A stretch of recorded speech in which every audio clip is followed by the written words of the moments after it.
What up, everybody? This is Dregs One. Welcome to a very, very, very special episode of the History of the Bay podcast, recorded right here at Empire Studios in San Francisco. Shout out to Trevor Potter behind the lens, getting us right. And today we have a very, very, very special guest.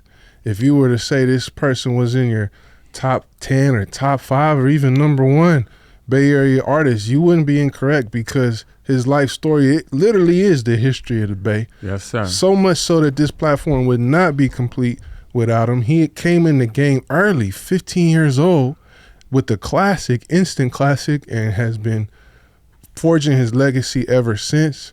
From Vallejo, California, part of the Mac family tree. Just all around legend, on the mic and off the mic. Talking with the one and only Mac Mo. What's happening, y'all? It's the MAC, y'all. Mr. MAC Maul, man. And it's an honor and a pleasure to be at History of the Bay. And, man, let's get into it. Yeah, appreciate you coming, bro. And you were actually one of the performers at our very first History of the Bay Day in 2023. Yes, it was an honor and a pleasure to do that. You know what I mean? It was like a big family reunion to see everybody and, everybody still doing their thing. You know, it was a beautiful thing, man. And I want to say thank you for even, you know what I mean, having the heart to do this, because we have a long, great story that definitely needs to be told and preserved. No doubt. I appreciate it, bro. Yes, sir. And, your performance that year was great. Thank you. And speaking of performing, let's just get this right out the way. Yes. August 10th.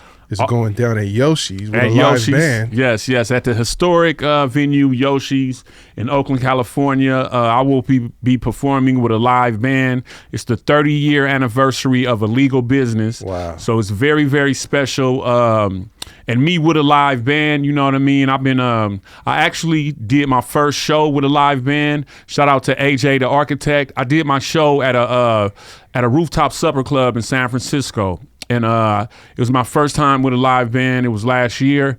And from that day, I said I had a goal that, I'm doing this because I want to one day do Yoshi's.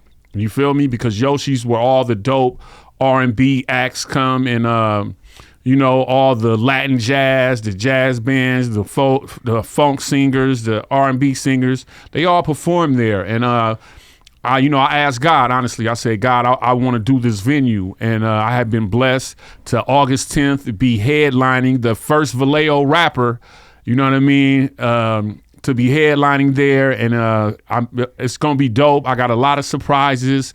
It's going to be a History of the Bay, you know what I mean? I'm going to be telling the stories behind the songs. And August 10th, everybody, come check me out, man. Live band. Get your tickets now, because it's going to be a sellout. Yeah, let's sell this bitch out, because yes, sir. That sounds historic. Yoshi's is a amazing, intimate, historic venue. You can get some sushi over there. No, it's a great date night. You feel me? It's real. It's going to be grown and sexy, you know what I mean? It ain't going to be no sagging pants and none of that. We're going to get fly, you know what I mean? We're going to make sure our women fly, and we're going to get out there and have a great time. And it's going to be a party through and through. Yeah, actually, one of my favorite times at Yoshi's, the one in Fillmore before they closed it down. Yes. I saw Roy Ayers there. Yeah, word up. So word. I know you're a real musician. Yeah, so I know exactly. Yeah. That's that. You really like stepping into another level of musicianship. Yes, sir. Yes, sir. And like you said, it's a very intimate place. We're gonna be right there, face to face. And I got some great surprises. You know what I mean? I don't want to, let the cat out the bag, but it's gonna be real dope. It's gonna be truly History of the Bay. All right, so there it is. Make sure you get the tickets. We're going to put the link in the description. Go right now, cop it before they sell out August 10th. Better hurry up. Well, for right now, we've been talking about doing this for a while, and right now it makes sense because you got this historic event coming up, but your story is, like I said, it literally is the history of the Bay. It goes back a long way. I actually want to start even before you and start with your family, because from what I understand, you have roots actually that started in the South, right? Yeah, Louisiana. You know what I mean? My people come from Louisiana. My grandfather, he came out here. My grandfather and grandmother came out here, of course, with the Oakland and the shipping. You know what I mean? They came out here for a better life, and they came to Vallejo, and there was a There was a community there called Flora Terrace, and that's where all basically the black people in Vallejo were before they went out to different places. And my family, of course, went to the country club Crest neighborhood. You know what I mean? And that's where everything started. That's where my mother grew up. I have one of the biggest families in the Crest, which I am a Davis. You know what I mean? You know, you got the Davises, the Strongs, the Claibornes, you know what I mean?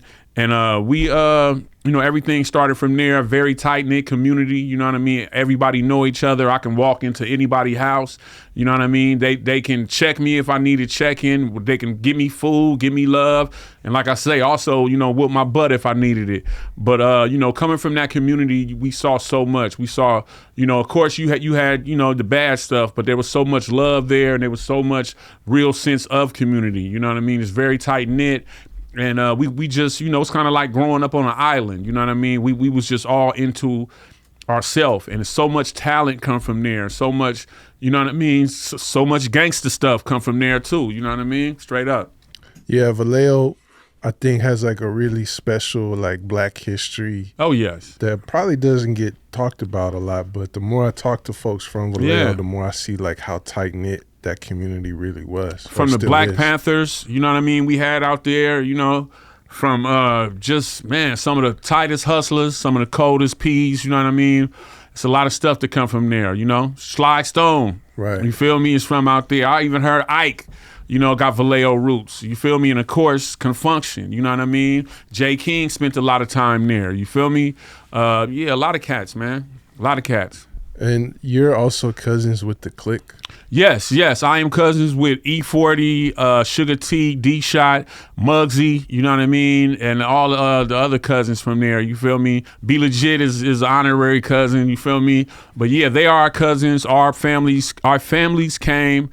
My grandmother and grandfather, his grandmother and grandfather, they came from Louisiana out here together, and they was tightly knit. 40 and them also grew up in the Crest before they went to the hillside, you know what I mean? They are older than me, you feel me? So it ain't like we was hanging around each other. Sugar T spent a lot of time, you know, in her summers out there in the Crest, you know, living damn near in the house with me, you feel me? Getting on my nerves, you know, I love you, Sugar T. But yeah, it was just a family, but it was just two different sides. They went to the hillside, and I'm a Crestsider, you feel me? Straight up. Wow. So yeah, so even the whole city of Vallejo is like, it's a small circle. Oh yes. It's definitely is. Everybody know each other. Everybody got a cousin who, you know each other, or, you know, done did business together. That's what made it so crazy when, you know what I mean, when we started beefing with each other, because it's like a lot of these cats played on the same baseball team, was at the boys club together, you know what I mean? But when money in the game got into it, you know, cats pick sides. You grew up in a two-parent household with yes, with my mom and my pops, definitely. I grew up there, and not only that, like I said, I got one of the biggest family. I got an auntie on every street in the Crest, damn near. Right. You feel me? So it was like always somebody watching what you're doing. You know what I mean? The other kids can hang on the corner and everything, but I couldn't hang on the corner too much because I got an auntie that's finna come around and will hop off the car and literally pull me off the corner. So yeah, man, shout out to moms and pops. You know what I mean? Yeah. And from what I understand, they both pushed education on you. Yes, very much so. It was all about education, and you know, and just that's what it was about. You feel me? My father is a military dude, so you know what comes in that. I had to make my bed a certain way. You feel me? He would literally come in there and do the coin test on my bed. I had to have military corners. Any military kid knows about military corners. It's like a fold and another fold. It's very crazy. It's like boot camp style. Yes, actually, when my father was in the Navy, I actually lived on Treasure Island. Okay. Yeah, I lived on Treasure Island when it was Navy houses and stuff. And I lived in Alaska, in Adak, Alaska, for 2 years. You know, and then we came back, of course, we went to Treasure Island, then we came back to the Crest, and then that's when life kind of took a different turn. Yeah. So the Crestside is like that's why I wanted to set that picture of like the beginning of like the tight knit family community. But like the Crestside is a notorious neighborhood. Oh yeah, always been, man. You know, if you know anything, I think the definition of a crest is like the peak of a mountain or something like that, right? We are like in the corner of Vallejo. We all the way in the corner. You got all Vallejo like this from the Carquinez Bridge, and we are like the last neighborhood before you kind of get damn near, you got to take a long way to get to Fairfield. So we are literally in our own world. And, that neighborhood is the neighborhood of, not my namesakes, the Mac, the first generation Mac, Mac Dre, the second generation Mac, and I'm the third generation Mac. It is the home of the notorious Romper Room, and what the news called the Romper Room Gang, but we never called them that. They was just the Romp. My crew is called the Strictly Sesame Street. You got the Romper Room, you got Sesame Street, then you got Crew Thing, another dope crew. You had the Granny's Boys, you know what I mean? But the Romp got a lot of the notoriety because of the bank robberies and the robberies and stuff like that. But these are just our big brothers and cousins, you feel me? So we never like saw them like the media song, but it's just Cuddies, man. Cuddie, Cuddies, you know what I mean? And a Cuddy definition is somebody that is not a blood relative, but closer to you than just your average friend. I was under understanding that it was a mix of cousin and buddy. I mean, that's the easy way, but it's deeper than that. Okay. Because we are not relatives. You feel me? We are not blood relatives, but you are closer than me. You are closer to me than just your average friend. Right. It's deeper than friend. You are my Cuddy. You are like my brother. It's deeper than cousin and buddy. It's like, man, we have a connection because it's just us. We, Vallejo, the Crest, we went against everybody. You feel me? It was everybody against us because in some sense we were bullies. If you wasn't with us, man, we don't understand. You the first person that's gonna be on the chopping block if anything go down. So what you're saying is like just basically being so far isolated, right? Yeah. North side, the North Pole, don't y'all be North calling Pole? it the Yes, North sir. Pole? Yes, sir. That kind of lets y'all kind of had your own thing going, and your own culture, your own vibe. Own culture, your own vocabulary, your own way that you smoke weed. You know what I mean? We introduced backwoods to the whole thing. Right. Literally. Miami, Uncle Miami came, he was touring with In Too Deep. And I want to say, remind me to say something about In Too Deep because they have a big part in my career. But he was on tour with In Too Deep. He went to Miami and they were smoking backwoods. He brought them back from on tour, gave them to Doobie. Doobie was the one to first roll a backwood blunt. When he first got the blunt, he split it down the middle. And he saw it didn't work out, so he unraveled it. And he rolled the blunt, gave it to Mac Dre. And when we first brought him on the scene, everybody was laughing at him. I remember Yuck Mouth saying gator throat and shit like that. Now you look all these years later, that's the Bay Area. Everybody in the Bay, from pretty girls down to the thuggest thug, smoke backwoods. Right. Thank the Country Club Crest for that. You know what I mean? I'm sorry to get off. Nah, that is on topic though, because we're talking about this whole culture that we did our own thing, and a lot of them things that we did just with each other.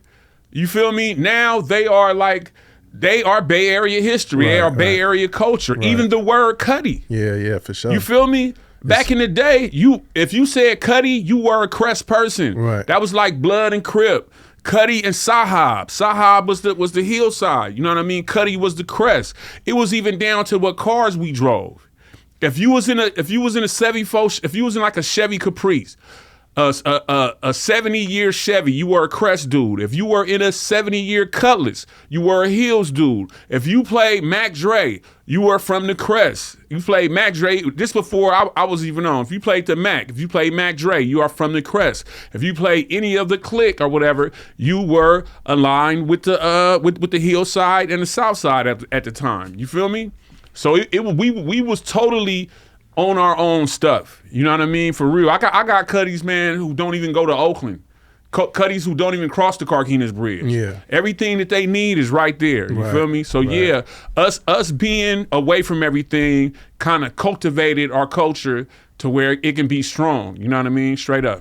Well, I guess that's a good transition into the music then, because you mentioned the Mike Robinson. May he rest in peace. Was he the first rapper in the Crestside? Okay, he was the first one to make an independent record. Okay. You know what I mean? They were like different cats, but he was the first one to actually do it.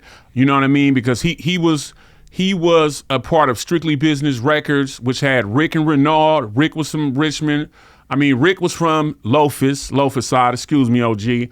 And Renard was from Richmond. You know what I mean? They were the money that backed up Strictly Business Records. Khayree was the producer. You feel me? And the Mac was the rapper. The Mac was the first rapper that I saw with my eyes that let me know that dreams can come true. Because he was somebody who I saw in the neighborhood. I saw him doing his thing. He actually at the time of his death, he was in a relationship with my cousin Laria. And I remember one day, man, he had just flipped a caddy, gold Dayton's, 415s. And he came to pick me up from the 7th grade. This when he had his posters of the historic The Game is Thick cover with all the dudes on the cover. So he was actually coming to pick up my cousin, Jerika, but I was there. And this way before a Mac Mall or anything, you know what I mean? I was boy Jamal from the neighborhood. So I see him and he asked me, "You want to ride back to the turf?" And of course, I'm like, yeah. And I remember getting in his back seat and his bass just damn near finna cave my chest in. I'm like, oh my God. But I can't breathe, but I'm so happy because I'm with the Mac. And I'm seeing him with his hair, with his silk on, with his cross cords, with his ballies. And I'm just like, man, I want to do that one day. You feel me? Straight up. So he had the sauce earlier. Oh, he was the sauce. The sauce that we see with Mac Marl and Mac Dre. Man, he was the sauce. He had that. Yes. Because the Mac was so talented. You know, he looked it older, but he was very young. Right. You know what I mean? He was very young and he was just talented, man. He could sing, he can rap, he could produce, he can do everything. Straight up. And we miss him. He actually, when he got killed, he was with my cousin. Yes. Case of mistaken identity. Right, right. So he had his own like fan base and everything too. Like, that's what people like. I see comments and shit sometimes of people that was really on the Mac like before he passed away, like outside of the connection with you and Mac Dre. No, like, because he was touring. He was doing shows with Heavy D. He was doing shows with Will Smith. Yeah, there's you know a what photo I mean. of him Yeah, he was like busting moves. You know what I mean. And it's like they had the money. This before any of us, you know what I mean? This when like Mac Dre was in the romp, you know what I mean, selling dope and bothering people and shit. The romp was always jokesters and stuff. So, yeah, man, he was definitely the blueprint. Okay, so then I guess that's a good jumping off point to the second generation, which is Mac Dre. Yes, sir. Just it's a trip, huh? Like he's still like an immortal figure, bro. He the king of the Bay. Yeah. No matter what nobody do, he's the king of the Bay, man. Dude is a flag that we wave. You feel crazy. Me? Mac Dre is the thing that brought everybody together. Every culture, every age, every financial group, everything, everybody came together, and that's what Dre really was about, you know what I mean? Being inclusive to everybody to get down and, you know, hey man, and have a great time. Well, at this point in the timeline, we're talking like the late 80s Mac Dre. Yes, Young Black Brother. Young Black Brother, Too Hard for the Radio. Young Black Brother. This is the first wave of Mac Dre, right? Another hero of mine, somebody who I saw with my own eyes be a romper room soldier in the car dancing with the Cuddies, to basically taking that culture that he birthed on Leonard Street and bringing it to the masses and taking the whole Crestside just music scene to another level. A lot of people don't know that before Mac Dre went to jail, he was one of the biggest rappers in the Bay Area. He was right at the break of blowing up. Mm-hmm. You know what I mean? And this dude actually, he was set up by the feds at the height of his career. And at any time, he could have, you know, he basically, I'm not going to say snitch, but he could have said, it wasn't me, I didn't have nothing to do with it, and saved his career. Yeah. And millions of dollars and all that, but he stood down for his crown and what he believed in, and it cost him 5 years of his life. Yeah, he really stood up to the feds. Yeah, and yeah. kept his, A lot of people don't. A lot of people they hold that. They hold the little, you know what I mean, the stake above your head, and a lot of cats bite. Yeah, you know, because they be selfish. If you have a whole rap career too. Yeah. But he knew what he signed up for. Well, do you have a memory of when you first met him, or was he just someone you always saw? Nah. I remember, you know, I was hearing his music first, and I remember one day I was on Leonard Street, which was the Romper Room hangout. That was their street. You know, our street was Sawyer Street. I think the crew thing. I want to say they had a couple spots, but so I'm going to my auntie house on Leonard Street, and I see Mac Dre. I can see it right now. He had on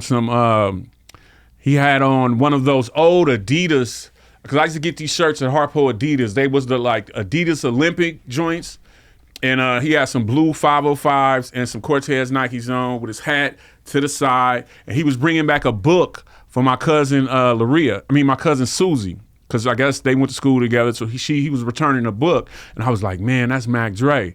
Because Mac Dre was making them demos that was like, because I heard him before I saw him. So I'm like, man, that's Mac Dre. And, you know, from there, you know, I was seeing with my cuddies and everything, and we'd be around, our crews would be around, you know what I mean, from just kicking it and everything. And what really got us together is my cuddy T-Love from my crew. He said, man, you know, you need to record Mac Ma. This is when his record came out, okay?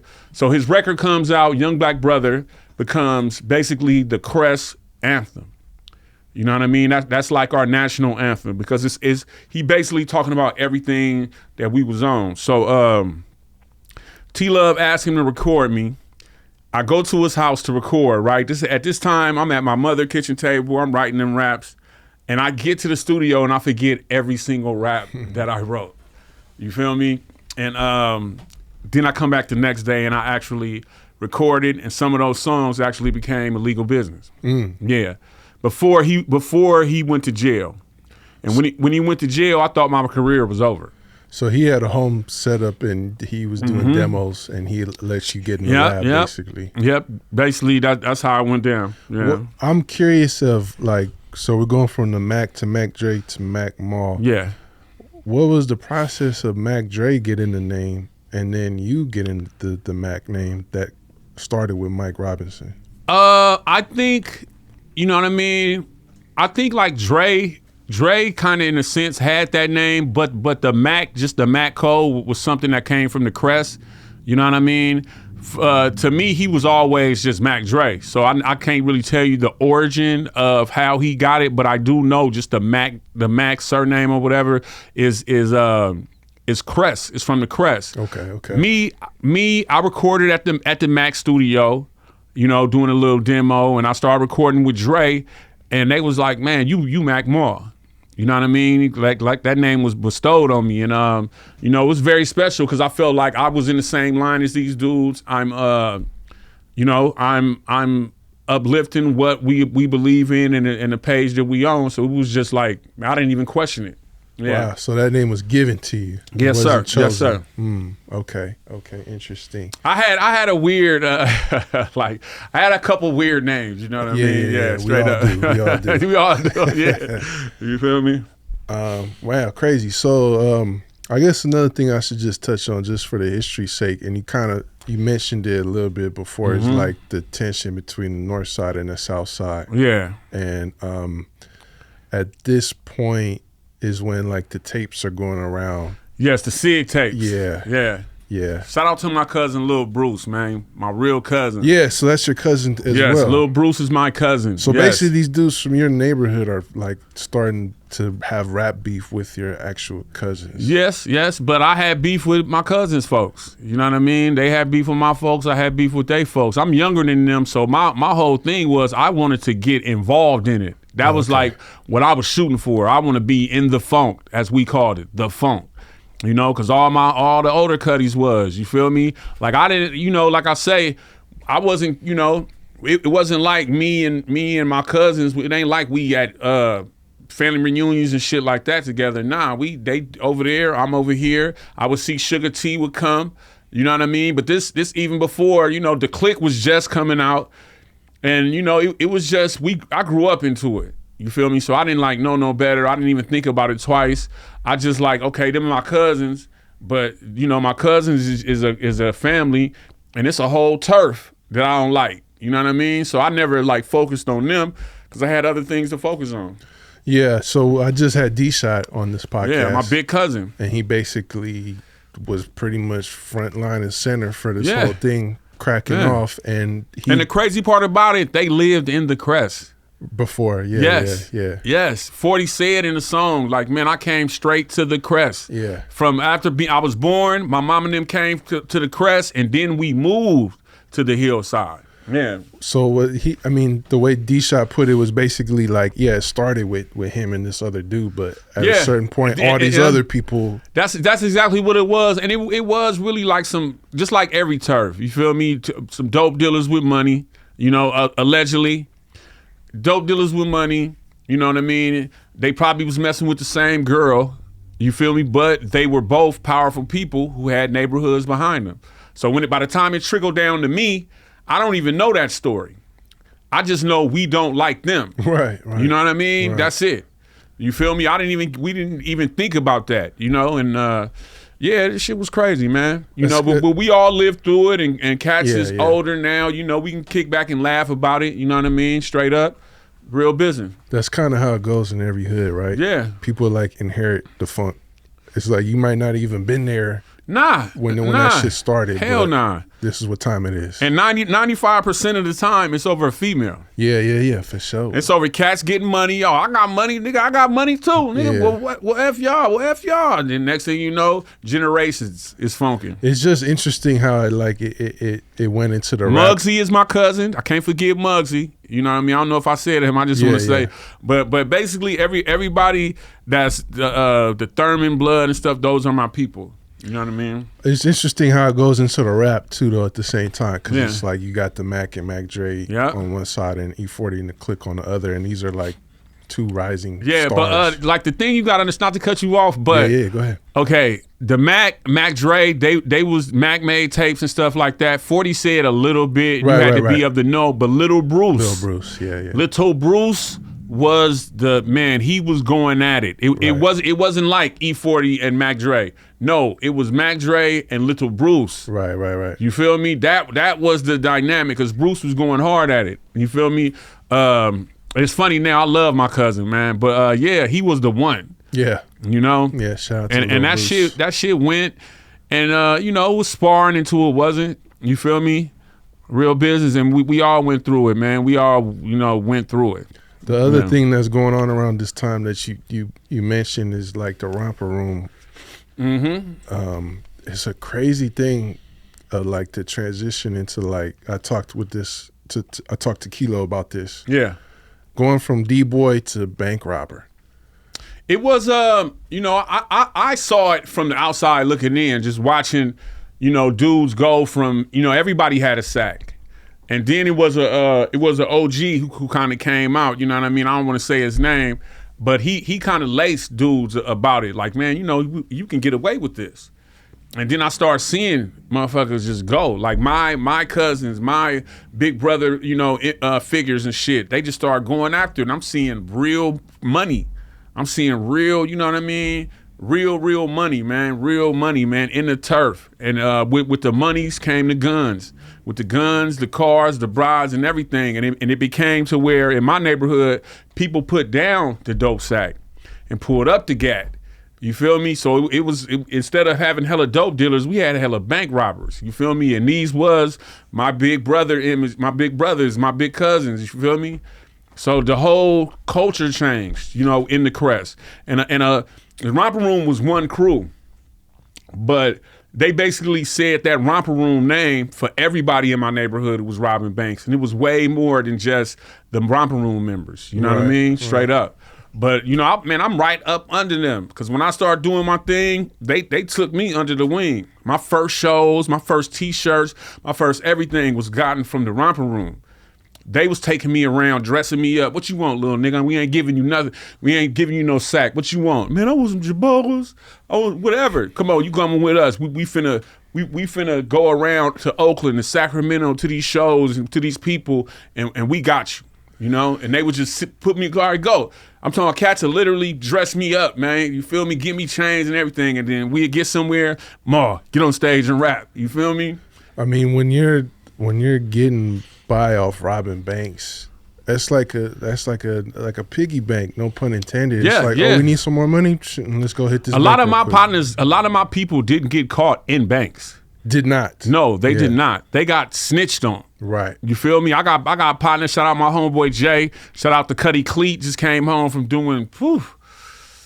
I want damn near a 30-piece. I know Jay did a 30-piece. You feel me? Cat still strong. You know what I mean? And they here now. Clee driving a Bentley somewhere. You feel me? Shout out Clee. Yeah, but it was just different, man. The culture, man. I saw it. I saw the paint dye. I saw, you know what I mean? Cats literally tell me I'll be back. And when I get back, it's on. Right. And they come back, and you'll see a table like this full of fives and 20s and shit like that, where cat just counting. You know what I mean? And I'll be right there like, man, what you want, Ma? You feel me? Yeah, so I'm going somewhere with this line of questioning. Okay. We're going to come right back to that. Yeah. But I wanted to also like point out that something that Sleep Dank and Doobie told me is just the influence that had on y'all. Oh, yeah. Even Romper Room Kid Show, and then y'all called yourself Sesame Street. Yes, sir. Sesame Street. So it was like these guys were like idolized. Not only because, dude, we are literally their little cousins, their little brothers in some sense. We are their young dudes. You know what I mean? These ain't super duper gangsters that we wasn't. Nah, this is Clee. Right. I mean, this is Kilo. I can go to Kilo house right now and man, I might mow his mother Jan and whatever. She make me a sandwich. Right. You know what I mean? This is Big Don. Big Don, mama love me. I'm going to school with both of his sisters. You know what I mean? We throwing water balloons at each other in the summer. These are not, like, of course we did idolize them, but they are us. Right. You know what I mean? Right. It's the same way you idolize your big brother or your big cousin. You know what I mean? It was that. It wasn't like, oh, we didn't know these dudes or we are so far removed. Nah. Right. We are, what is they? Varsity, they varsity, we junior varsity. Right. You know what I mean? That's basically what it was. You feel me? So this is where I was going with this line of questioning is that when we talk about illegal business and there's a cover of you and Sleep Dank on the table, kind of what you just described. Basically, the planning shit it out. Laid out on the table. I listened to the album for the first time in a minute to get ready for this, and it's full of Romper Room shout outs. There's a song called The Bank Heist. Yes. And I saw that you put in your book that at the time you made the album, it was either pick up a strap or pick up the mic. Yeah, basically, because every people in my neighborhood, cats was, I feel in the Crest that we, like, that's why American Gangster came out there and all that. I think per capita, we had more bank robbers than anywhere in the world. You feel me? You probably can search it. We had more people to go to jail for bank robbery than any neighborhood in the world. You feel me? And that was just the culture of do for self, get up and get it. If you want it, take it. We wasn't thieves, we was takers. You know what I mean? And that shit went down. In my family alone, I got like 3 out of the males. It's probably about 5 of us. It's more than 5. It's probably about 8 of us in my generation. And 3 of them went to jail for bank robbery. You know what I mean? It's what people done. You know what I mean? For real, it's what people did. And that record was a snapshot of that point in time, and that's what we saw. That's all we saw. You know what I mean? That's all we saw. Some of my big influences, my Cuddy Freaky D, when did time for bank robbery. My homeboy Jay, Clee, all these dudes around us. You know what I mean? It's so many I can name that's what I was seeing. So that's what went into my record. Plus, we're coming off of Mac Dre getting set up by the feds and going to jail. I was supposed to be on Romp Records. I was never supposed to be on Young Black Brother Records. But when Dre went to jail, he gave Khayree the blessing to work with me. I literally was walking up the street with Sleep Dank, and I'm telling him that this rap shit ain't working. They done took Dre to jail. I want to hit a bank. You know what I mean?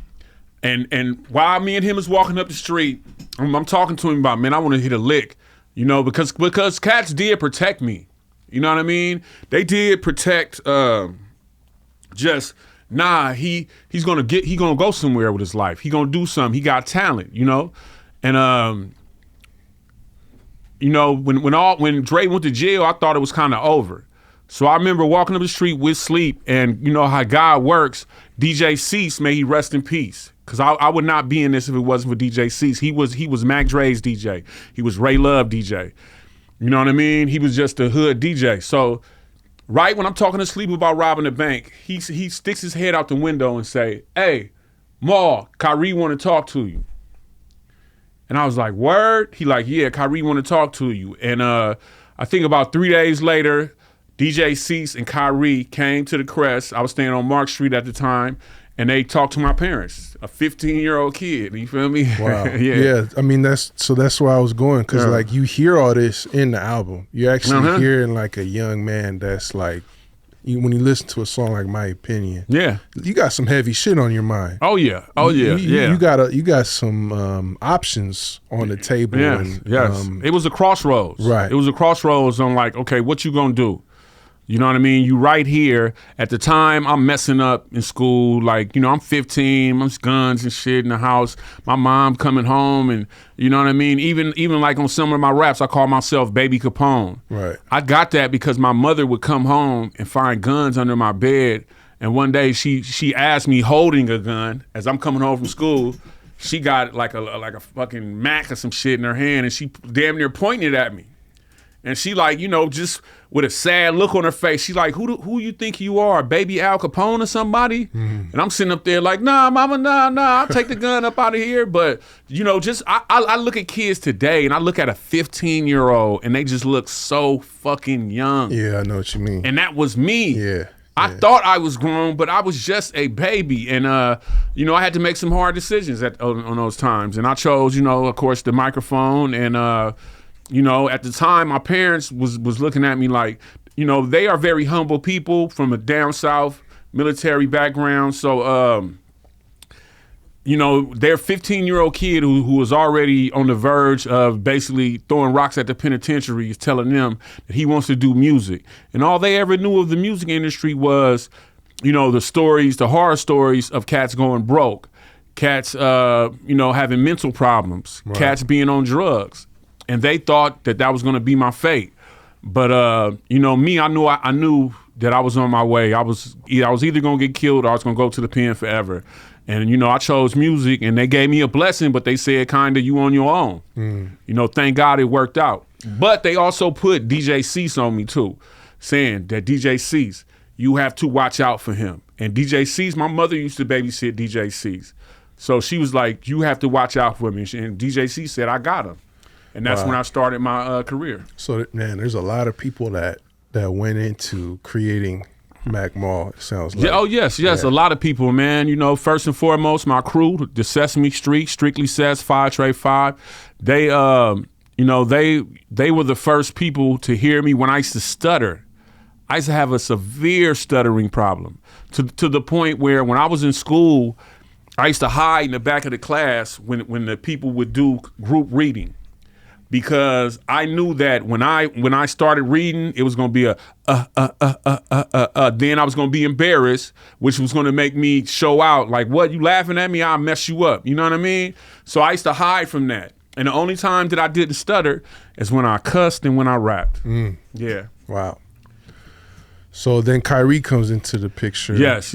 And you had a couple songs with Mac Dre that he did over the phone. Yes, my first rap on record was called My Chevy. My Chevy. And if you ever listen to that song, they kind of set it up.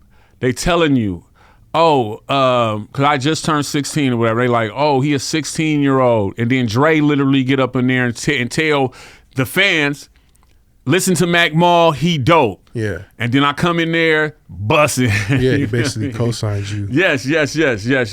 So when you linked with Khayree, Yeah.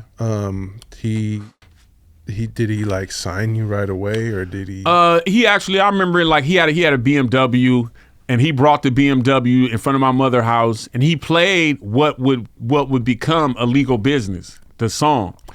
And he played the song, and I just busted raps, and he was like, "Yeah, okay, we can do something." And then he had of course the conversation with my parents, and then from there it was like we just started recording. We started recording a couple songs, and then he signed me. Yeah. What was it like working with him? Cause that dude is a genius. I mean, for production. he, no matter like our ups and downs or whatever, or arguments or whatever that we have, I will always got to say he is a forefather of Bay Area hip hop, absolutely, music. Yeah. Up there with Studio Tone. Yeah. You know what I mean? Up there with TC. Yeah. You feel me? A lot of these dudes now people don't recognize that these were the these were the culture. Still they created the sound. Yeah, they did. Yeah. So many people came from their family trees, you know what I mean? And it's an honor and a privilege to be part of that. But Khayree, he came from the R&B world or the funk world, playing with a live band. So he brought a lot of that, the instruments and everything. He brought that into the hip hop thing, the being a perfectionist. All that came from him. So he was a great teacher. What about songwriting? Did he help you? No. That was all you.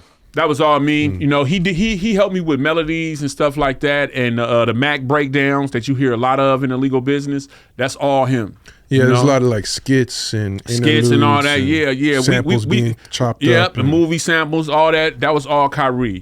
He let me do the rhymes, and he did the music, and together, I didn't know a legal business was gonna be like that. I was basically making that for my friends, my neighborhood, and stuff like that. For it to be able to connect with people and then last the test of time. Hey man, it's all the man upstairs for real. Yeah, I mean that's why we're talking about it 30 years later. Mm-hmm. Go see the August 10th. August Yoshi's. 10th, man. August 10th for sure. Link in the description to get the tickets. Yeah, man. But it was it just was natural. You feel me? We were hurt because we lost Mac Dre, and if you hear the record, like I say Mac Dre, Kilo, and J Diggs names as much as I say my own. Yeah. You feel me? If you listen to that record, because it was all about, letting them know that game don't stop from the crest, bitch. Straight up. This shit don't stop. And it still ain't stopped even to this day. You know what I mean? Even to this day, game don't stop from the crest, bitch. That's why we got SOB. You know what I mean? That's why we got, so much stuff coming from up out of there. Yeah, hell yeah. I mean, yeah. When I was listening to it, I noticed that, and definitely got the sense that like you were trying to pick up the slack of losing Dre to the feds. Mm-hmm. And when that album came out, still in high school, right. So that's the other thing. So that you recorded that at like 15. It came out when you were like 16. Yeah. Yep. Is that about right? Yes, sir. That's pretty young, bro. Very young. Still in school. Started off a lot of the first sessions. I was cutting school. Lunchtime, because Khayree lived by Hogan High. And they would pick me up, and I'd do 2-3 songs, go back to school. I go back to school and catch the bus home, even though I didn't cut a couple periods. You feel me? And it was just, for me, man. Like I say, I couldn't imagine, what it would become. At the time, it was just okay. It was a new experience. I'm doing it. I'm with Khayree. I'm with the man he produced the Mac, he produced Mac Dre, and now he's producing me. So it was like I felt at home, and I just did my thing, man. Yeah. Was that an album? Was that an instant success, or did it take a while to pick up? Honestly, I would say that it was a slow burn, but then it just like caught, and I think it really caught when it connected with San Francisco. San Francisco was a big part of still is. It's literally my second home. You know what I mean? I'm from the Crest, but I'm also from the entire city. You feel me? That's how I feel, man, because it's just been so much love from the brothers, on all sides, to the Usos, to the homeboys, you know what I mean, to the Filipinos, you know what I mean, to the Italians. everybody rock with me out here. It was just when it caught on out here, I was actually one of the first acts to be able to come, you know what I mean, out to San Francisco and do a show without having violence. Yeah, wasn't there like issues between like Filmo and Crestside at some point? Yes, because of the Mac. Because of the Mac. But I was able to, you know, when I did Game Recognize Game, I was able to bring that together to what it is today. Yeah, because that's your voice on that. Yeah. I wrote all that, but so yeah, man. Everybody had problems from 40 them to even In Too Deep. You know what I mean? One thing I want to say about In Too Deep, right? I'm gonna take time to say this. In Too Deep and Johnny Z had a lot to do with Mac Ma's career because that was actually one of the first studios that I ever been in was Johnny Z's. It was a cat named Art who had heard me rap who brought me through there, but you know, nothing really came from it. But they In Too Deep as a group and Johnny Z as a producer was somebody who I looked up to, and Johnny Z took time to actually record me. I want to apologize for being such a little asshole at that time, but I thank you, brothers. You know what I mean? And I just want to say thank y'all. Yeah. For sure. Shout out Into Deep JT. Yeah. What we JT, doing, man? Come on. Come fuck with me, JT. We gotta get your story on here, bruh. Yeah. So you started making your rounds basically in what was becoming this booming Yes. Bay Area I'm doing scene. it. Cool Nut gave me a blessing. Cool Nut gave me the ultimate blessing, man. You know what I mean? I could just see him with a tall can, with his shirt off. Ma, you good, Ma? You know what I mean? Just his voice was so booming, you know what I mean? But he gave me the blessing, you know, of course, the whole Filmo, you feel me? At the time, me and Quinn was like twins, you know what I mean? And then, yeah, man, it was a lot of love. And from there, it went. Then I'm in Oakland. Then I'm just everywhere. And it became, you know, what some call a Bay Area classic. Yeah, you had a music video. Yes. Sick with This, was that the first? Sick With This was the first video, and I actually shot the video at the in Emeryville. It was a Holiday Inn with the glass top. Yeah. I recorded there. You know what I mean? That's right there off the. Yes. Yeah. That was my first. That was the first video, and then I had actually with my cousin Shonda, I had went to a video shoot, an E40 video shoot, which was called Practice Looking Hard. Right. So I go to that video shoot, and you know, of course, my cousin Shonda, you know, you probably heard 40 say, baby got her hair done by Shonda. Mm-hmm. Well, that's my cousin. She took me to the video, and I'm just really in the video, I'm just kicking back. You know, I'm a little nigga, man. I'm in the corner, actually. I'm not Mac Ma, the big star. Yeah, where my cameo? Nah. I'm in the corner. Hopefully they'll ask and see if I want to be in the video, which I never was. But what a good came from that was that I'm sitting there and I see a white limo pull up. So when I see the limo, I see hella dudes hop out, and then I see Tupac. Tupac is wearing, he got a blue bandana on his head. He has a Orlando Magic. The Shaquille O'Neal jersey. Yeah, the jersey on. Yes. So I see him. Now, you know, I grew up, you know, reading a lot of Donald Goines books. Me too. And so you know how Donald Goines talk about the way that you cut into a cat. You know, that when you introduce yourself, and he says in the books of like, you know, if you cut in whack, you always gonna be looked at as that. Right. So I waited my turn. I'm seeing everybody, they talking to him, giving Pac his love and shit. And I walk up to him and I start running down my pedigree. You know, of course I didn't expect him to fucking even, you know, so I'm running down my pedigree. Hey, what's up? My name Mac Ma, you know what I mean? I'm from the Crestside of Vallejo. I got a record out now called The Legal Business. Layla Steinberg is my manager. And he stops me mid-sentence, and only in the way that Tupac can be.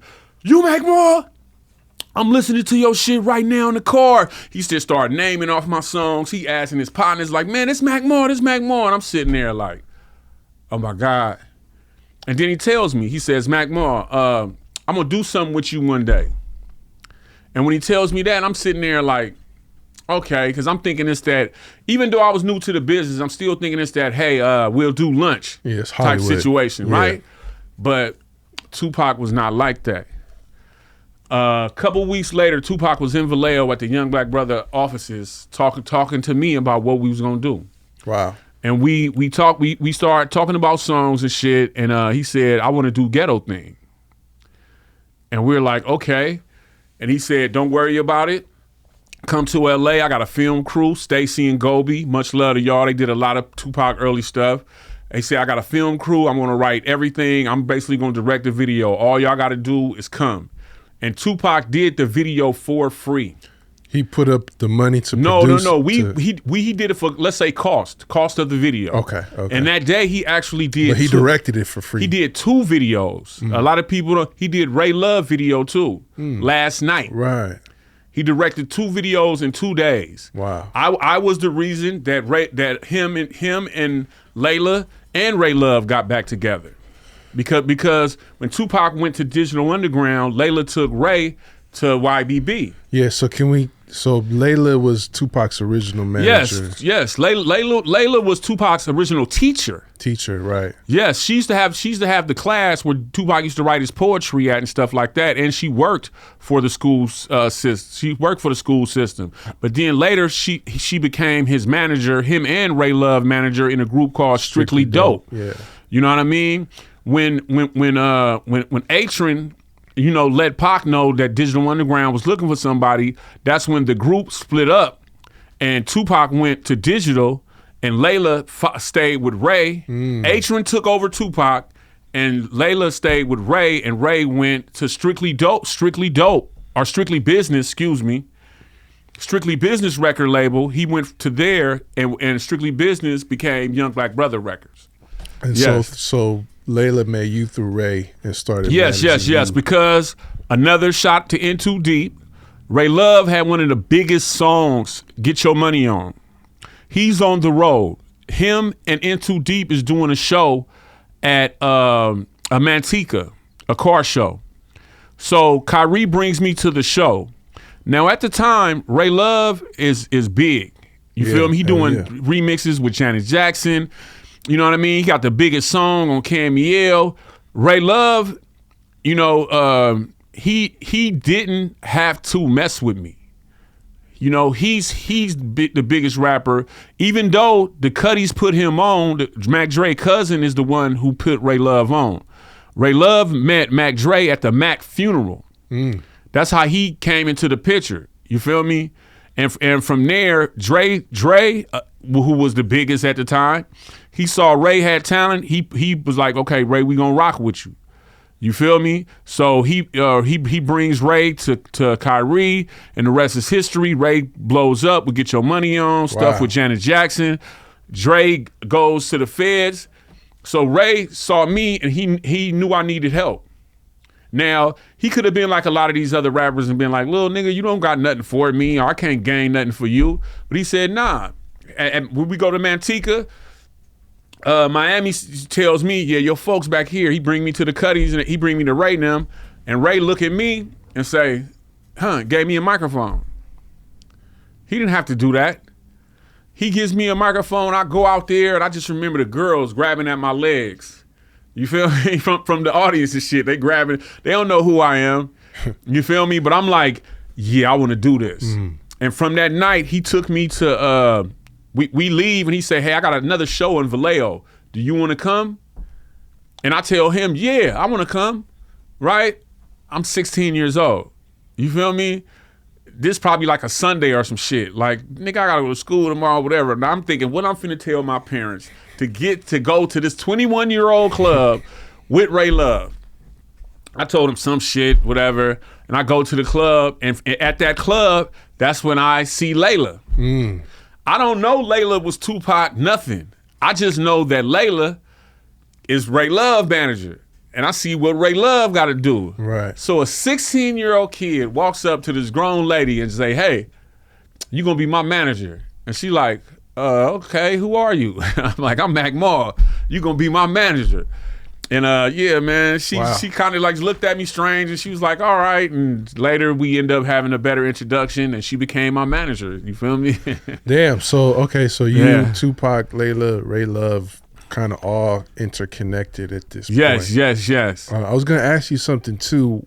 Wasn't there an issue with Tupac and Mac Dre in Marin City? No, this was back in the day. All right, this is back in the day. This is like, I want to say damn near what's really going on.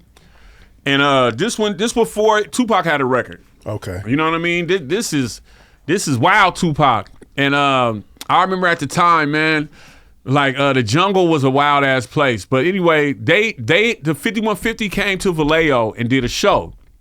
Right? And I remember seeing Tupac there. This is when he first got with the what's called. I'm seeing him. I'm like, oh, they telling me, yeah, that's Tupac right there. Right? So they did a show in Vallejo, and then my neighborhood went out there. And, you know, cats had a big ass car wreck because we was doing a hyphy train for it was the hyphy train back to back. Cats going up 37, getting a big ass, you know, 37 is a lane. Mm-hmm. They get in a car crash, a fucking pile up, but still go to the show. The show is at a community center in the middle of the jungle. You know what I mean? When people get there, it's a cloud of fucking grimy smoke. You know grimy smoke. Okay. Grimy smoke, yeah. Yeah. You feel me? And them dudes is turned up in there. Wow. And Tupac kind of kicked it off. You know what I mean? And it's like the Cuddies, man, had to shoot their way up out of there. Then you seeing dudes coming from the projects everywhere. This shit was crazy. So yeah, we had to shoot our way up out of there, man. But Tupac was with the shit. He was out there, okay. He was definitely with the shit, but that's all it was. But that shit happened. I could say the same thing about Forte. About, you know what I mean? Forte, like it just happened. You know what I mean? Cats was with the shit. You know? Okay, so it wasn't like a Mac Dre and what's it called thing. You know what I mean? Because Tupac wasn't even the main nigga then. He was 5150 them. You feel me? Thanks for clarifying. Yeah. Okay, but cut forward. So Ghetto Theme. Okay, so yeah. I can see why he would want to do that video. He wanted to do the video. And around that time, I remember being in high school and the Soul Train Awards happened that year. And Tupac had to ask my mother and father if I could go to the awards. And I was messing up in school at the time. And Tupac on the phone, just very, you know, a decent human being. He says, yeah, Ms. Rocker, I'm calling. How you doing? My name is Tupac. I want to ask if your son can come to the Soul Train Awards with me. And my mom was like, hello, who is this? Who? Oh, yeah, Jamal can't go to no Soul Train Awards. He messed it up in school. Click. And I remember being on the phone like, oh, my God, what did you just do? You messed with the biggest rapper in the world. He called her back. I said, it'll be a great experience for him. Can you please let him go? She said, if he get his grades together, I'll allow him to go. So, of course, I get my grades together and we go to L.A., right? We go to L.A. I'm coming straight from school. I went from school to the airport. We fly out there. Now we in front of Roscoe's. Him and Ray ain't talked in hella years. They got some shit, you know, that's bigger than me. Them both my big brothers. Him and Layla ain't really talked. So we get there, big country there, Big Psych, man, rest in peace.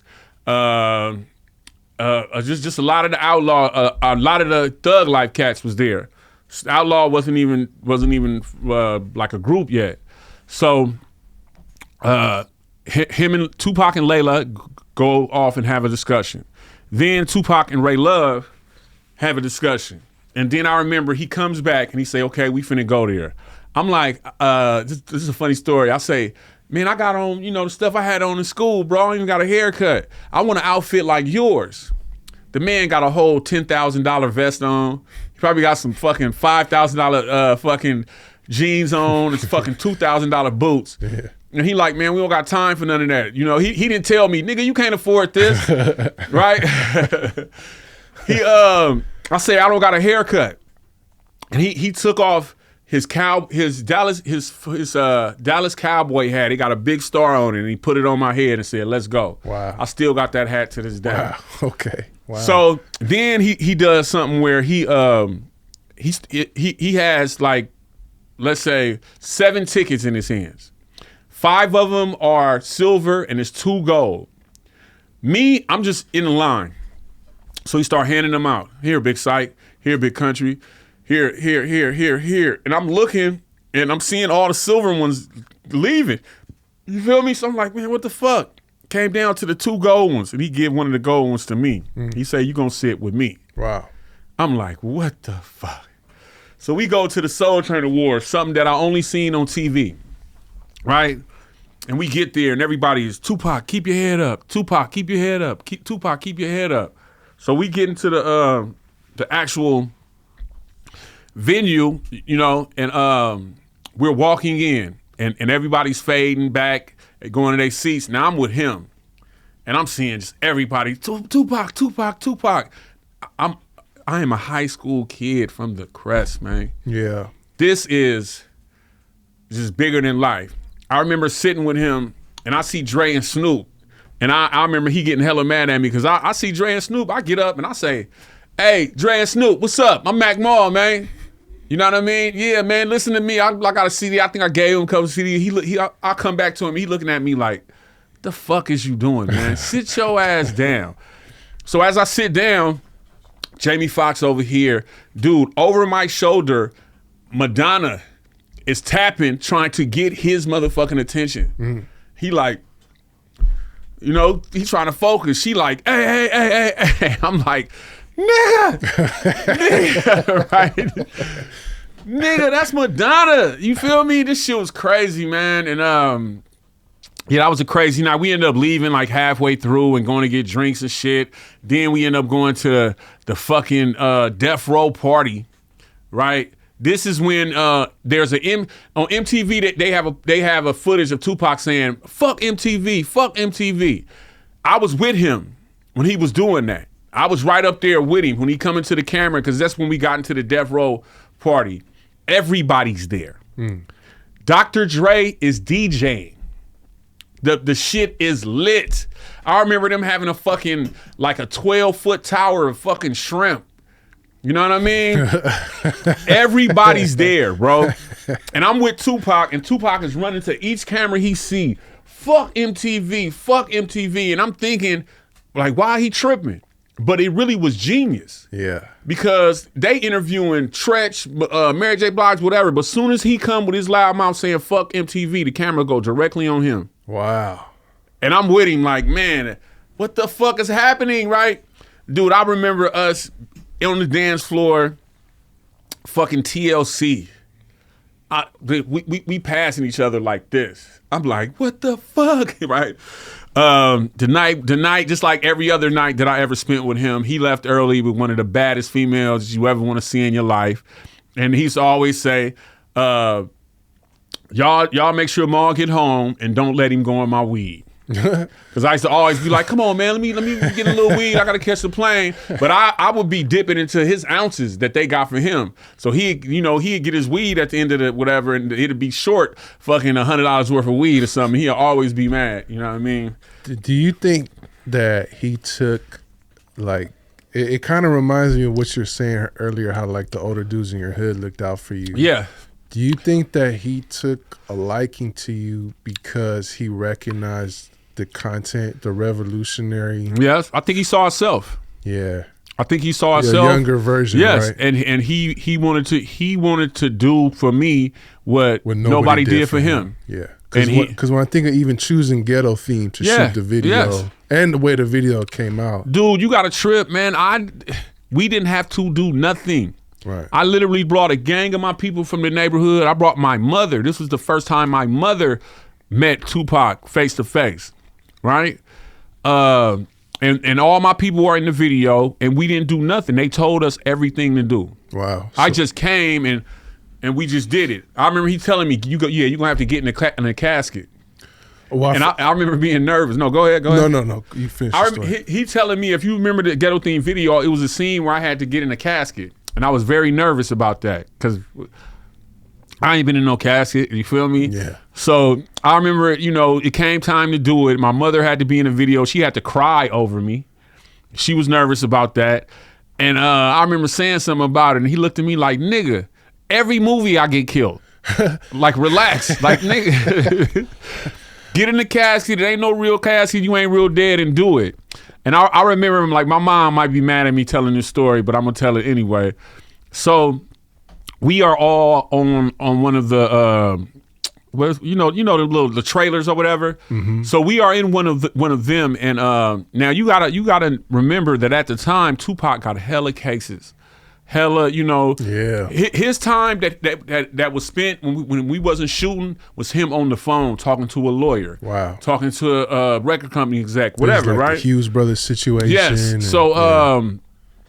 so it was one of the times we chilling, and it was like I think it was like me. No, it was like me, Tupac, and my mom. For somehow they got next to each other on the whatchamacallit. And of course we in there smoking and shit. And Tupac got the blunt and he hitting it, and he go like no disrespect, but he like, you wanna hit it? And my mom like, she smoked herb, as she called it, right? So she paused for a minute, and something I guess was in her, but she was like, okay, I don't care. And she hit the blunt. And I was like, my mama smoking with Tupac. Yeah, man. Shout out moms. Yeah, I mean, I think it's pretty clear, like, why, like, what he saw in you. Yeah, and it was a blessing. From that day, from those times, though, man, they became my family. Yeah. You know, Afeni, Set, you know, Doc, you know, may he rest in peace. Afeni, may he rest in peace. Tupac, may he rest in peace. They became my family, man, to the fact that, you know, Afeni put me on a song. I'm one of the only Bay Area rappers to have a song with Quincy Jones. You feel me? That's all Afeni. When I moved to LA, Afeni co-signed for me to move, and I moved into Tupac's loft, right? And my mother probably wouldn't co-sign for me, but this lady did. She believed in me that much, and from that day on, they took me under their wing, man, for real. Did y'all have any unreleased music? We got probably some. We did. I think we did a couple at the Khayree thing, but it was just like, I never tried to capitalize off our friendship because it was so real. Yeah. That I never tried to do that, and I'm probably one of the only ones who can really, you know what I mean? Like, you know, I was damn near supposed to be an outlaw. Right. You feel me? But I had my own situation. But if he coulda, he would have signed me. Right. You know what I mean? Shout out to my brother Edie. Edie tells me how he used to come in studio sessions and tell them, y'all need to get y'all shit together like Mac Marga. He a young dude that's doing this, that's doing that, that's doing this. And I never knew that until later in life. When me and my brother Edie, we talked, and Edie was like, man, he used to give a shit about you, bro. Yeah. You know what I mean? Because he was saying that we should be professional like you was. You know what I mean? It's tight when you have like rap partners that you don't actually even really rap with like that. It's like your friendship is a lot of mine are like level. that. Yeah. You know what I mean? Like one of my closest hip hop friends, and we work. See, I consider myself a professional MC. Yeah. You know, you have a lot of cats who might rhyme or whatever, but they rhyme sitting on their couch. Me, I am a working MC. Like one of my closest friends is Black C from RBL. Shout out Black C. He was my neighbor in Antioch, and you know, we work together because he's another professional. We do more shows than these young dudes. Oh yeah. We stay on the road, we stay getting down, and I know that he getting it because we see each other at the same places. You feel me? Yeah. So, but he's somebody who it's not even a question. If he call, we don't got to talk about nothing. What you want me to do? And it's the same to him. I got you. I'm gonna be there. Whatever. Okay. We don't even have to have discussions. Quinn is another one. You feel me? Sometimes me and him will bump heads. Whatever. That's my brother. You feel me? Real business. Right. Love both of those dudes. Yeah. Man. Big bros. Wow. So damn. So now you're in the game, Mac. Yeah. Now you're in the fucking game. Here's where it all starts. You know. See, a lot of people don't understand. You know. The first part of it is chasing your dream. Right. The second part of it happens when you actually catch it. That's when you get those be careful what you wish for moments. Yes, sir. Yes, sir. So a legal business, as I understand it, got the attention of Relativity Records. Yes. Which signed you for Untouchable. Yeah, they signed me. I remember me and Layla, you know, we knew that the YBB thing was kind of, you know, going somewhere else. And why? I think it was just, you got a trip, man. When I signed as a 15-year-old kid with a label full of adults, you know what I mean? And I didn't know the business. Oh, okay. So a lot of times I felt like people were talking down to me because I was young. So in return, I would show out, or I would wild out, because that's what I knew in the ghetto. If somebody come at you with aggression, you double the aggression and you come back at them. So a lot of the times when it was things that I couldn't understand, I would take it as people trying to pull one on me or do something, and I would, you know, act out. So, you know, it was like just I was growing up, and you already know a little kid, when you growing up, man, you want to get out the house. Right. You want to see what's in the streets. You want to see what else you doing. Even though your father and mother could be perfect people, giving you everything, nah, you want to get your own. Right. You know, and that's just a part of maturing and stuff like that. And I think that was a lot of it. My ego, me wanting to do my own and thinking I can do it my own. You feel me? So that's what kind of put a split, you know? Well, Relativity as a major label is probably in a position to do more for you. Yes. How that really came about was Jack the Rapper in Orlando. I'm hanging with Yuck and Numbskull, you know what I mean? Me and Yuck Mouth and Numbskull and them, you know, we knew each other.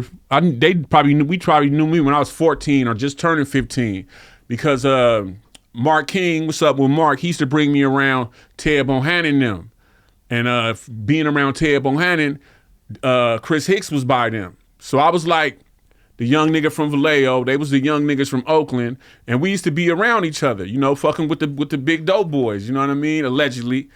And I remember Yuck Mouth broke me on the dice. You know, I'm hearing all the Drew Down records and shit like that. They hearing some of my shit. And so we hanging out in Orlando. They just had got their deal. And then Yuck telling me like, man, I can hook you up with this dude named AJ. Shout out to AJ. And, you know, and you can get a deal. And I was like, word? He like, man, they giving out money. So he hooked me up with AJ. AJ hooked me up with you know, Al Evers. They're on New Tribe. Yeah, right? they was on New Tribe. Like a subsidiary of Relativity, wasn't it? I think something like, I think that was Virgin. There's I a think Virgin or subsidiary something like that. Okay. But anyway, when he hooked me up with AJ, AJ was like the main person that kind of shopped me. And Relativity was one of the spots that was interested in me, you feel me? So me and Layla went to New York. And I remember AJ asking us, how much money y'all want? You feel me? And we actually never thought about that. So we came up with a number, you feel me, in the car.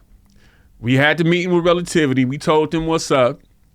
And I always remember that they said yes so fast that I felt like I should have asked for more money. What was the number? You know, it was like, what, $375? Oh yeah, you know what I mean? More.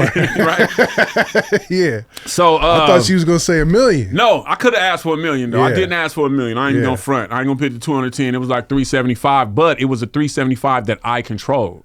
Okay. So I got 375. Okay, so that's not, that's not that they have to recoup. No, no. Of course they have to recoup it, but I control my budget. See, a lot of things they can say, I'm gonna give you $1 million, but you get.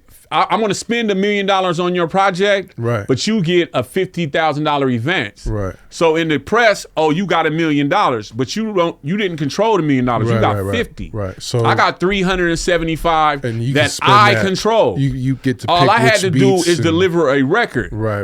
You know, I'm enjoying it. I spent a lot of that money on guns and tennis shoes. Hell yeah. Yeah. So that's like the invoice says studio time. But. Yeah, I mean, dude, I controlled the budget. See, a lot of artists don't control. You might get a $100 million deal, but you got $1 million. Yeah. This what you get, but we're gonna spend this. And this back in the day where motherfuckers can write anything. Yeah, we're spending $50,000 for signs in Tokyo. You never see the signs, but you spend for them. See, me, I got all the motherfucking money. Right.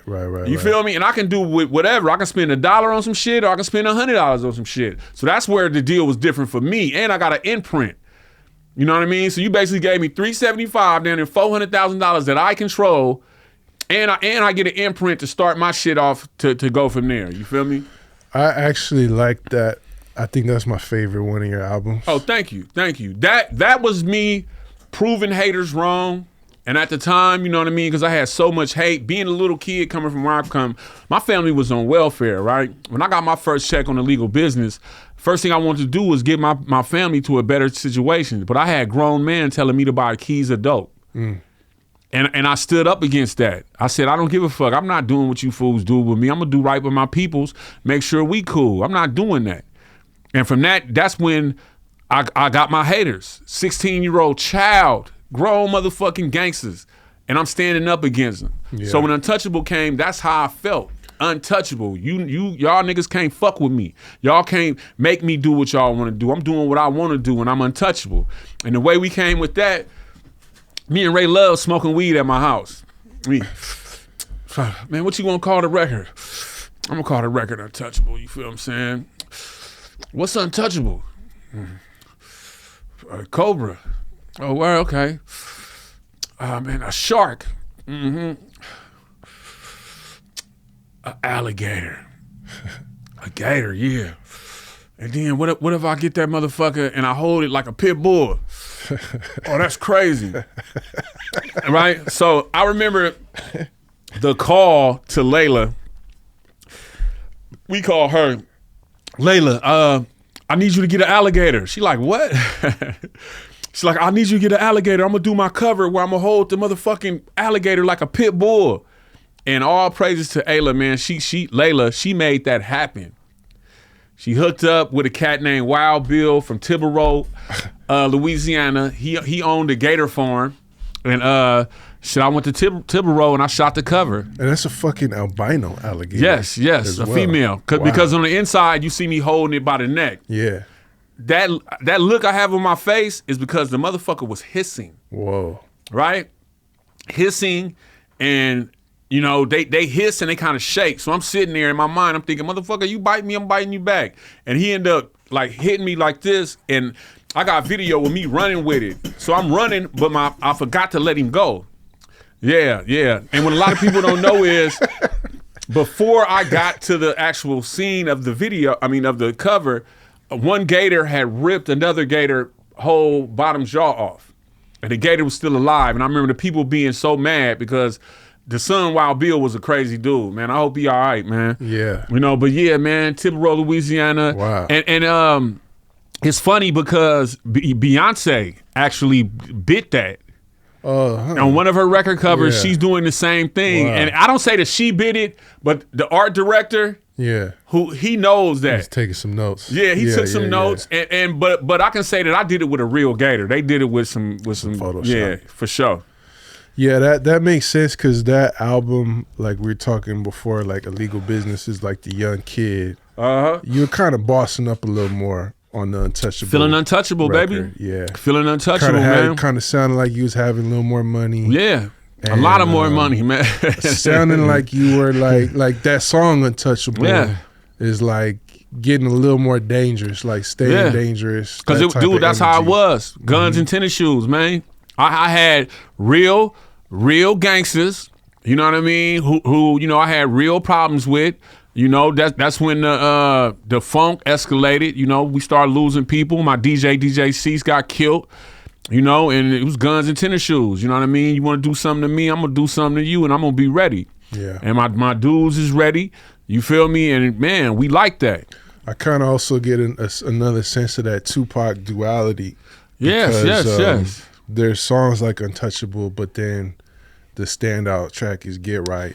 Yes. Which is a very positive. Which is like a part 2 of Ghetto Theme. If you watch those two videos back to back, they are like a story. This first video, I get killed, and I'm an angel, right? I'm the angel that's trying to stop Tupac from killing Stretch. Stretch, may he rest in peace, and Tupac, of course. And in the Get Right, the Get Right video, I go to heaven. Yeah. And then I go to heaven. And at the end of the video, I get sent back into my body from and I get up. You know what I mean? It was like, you know, God, I talked to God and God sent me back. But I learned that from Pac. I learned that from Scarface. I learned that from Too Short. I learned that from my idol, Magic Mike and Calvin T up out of Richmond. Magic Mike and Calvin T. They already know. Them is my game godfathers. You feel me? They did everything. They never told you one half of the story. Right. See, a lot of you know, stuff that we have heard in the past and even now, they only tell you the first half of Scarface. When you watch Scarface, they only tell you the first half, but they don't tell you the other half. How it ends, yeah. You know what I mean? Mm-hmm. And I feel like that's unfair. So I always try to do that. Even though I had songs like Sick With This, or I had Ghetto Theme, even though I had Let's Get a Telly, I had a Get Right. You know what I mean? Because that's how it is, you know? And even when I tell you the stories in the songs, it's always, I did this, but then this happened. Yeah, you know, the other thing about the album is that there's a couple Khayree joints on there, but Mike Mosley did most. Yes, of the yes, production. that's who I that was like my main producer for Untouchable was Mike Mosley. That was the introduction of Rick Rock. Yeah, huh. That's when Rick Rock came. That's why he got the intro. But he and Femi, you know what I mean? The producer Femi, my African brother. Those three producers were big parts of what became Untouchable, for real, and what became Mac Mall. So shout out to them brothers. Yeah, dope album, bro. Yes. Femi, I'm sorry I didn't say your last name, but I don't want to mess it up. But everybody know Femi, man. He's doing big stuff in the in African music right now too. That's what's up. Yeah, that's what's up. Around that time too, you mentioned like the funk escalating in Vallejo, but you also appeared on In a Major Way. Oh yeah. Yeah. Was that a big deal at the time too? Yo, it was a very big deal. Yeah.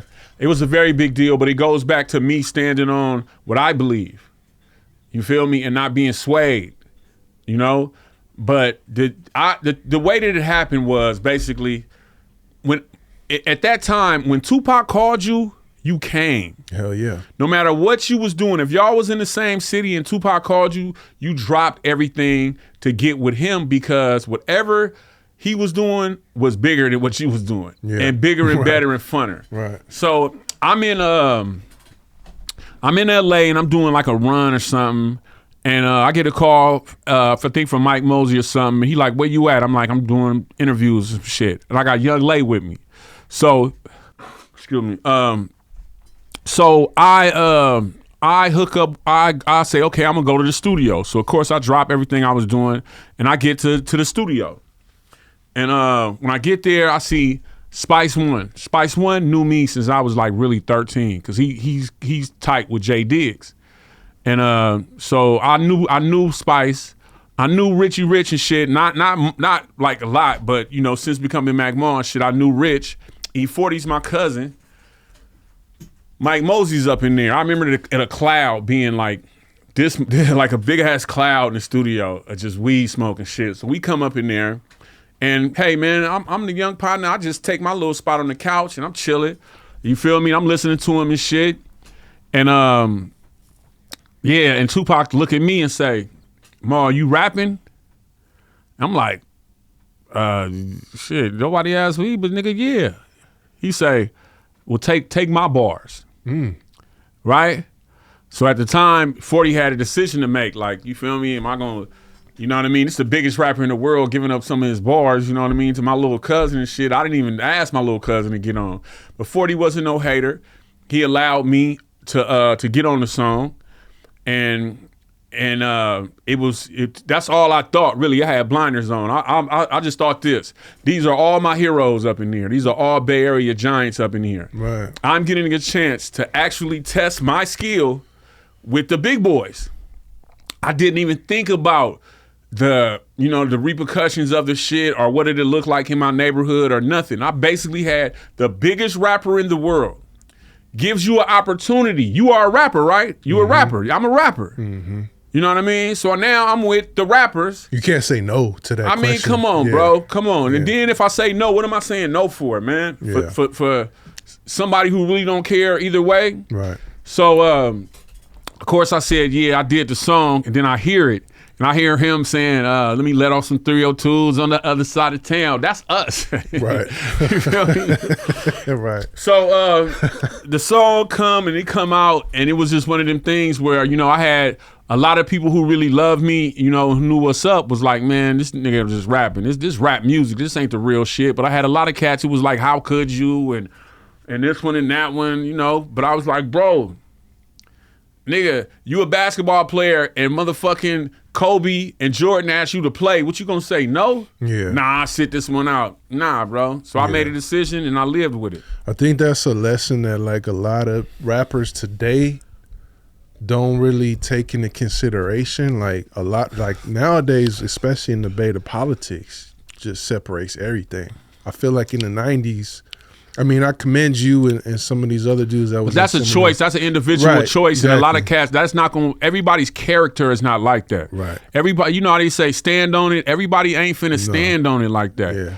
You know what I mean? I already was getting hate just because I was doing shit and I was the nigga. You feel me? So now I got this. Now this is a reason for motherfuckers to be like, see, see. Right. But it's like, dude, what at that time? What you gonna do? Yeah. Now imagine if I said no, I would not have a Bay Area classic. No. When that song comes on, everybody sings. Yeah. And I got one of the hottest parts with the hottest niggas. Not only did I fucking stand my ground, but nigga, I got a motherfucking, I got a keepsake from that. Yeah. I got one of the most, said parts of the fucking song.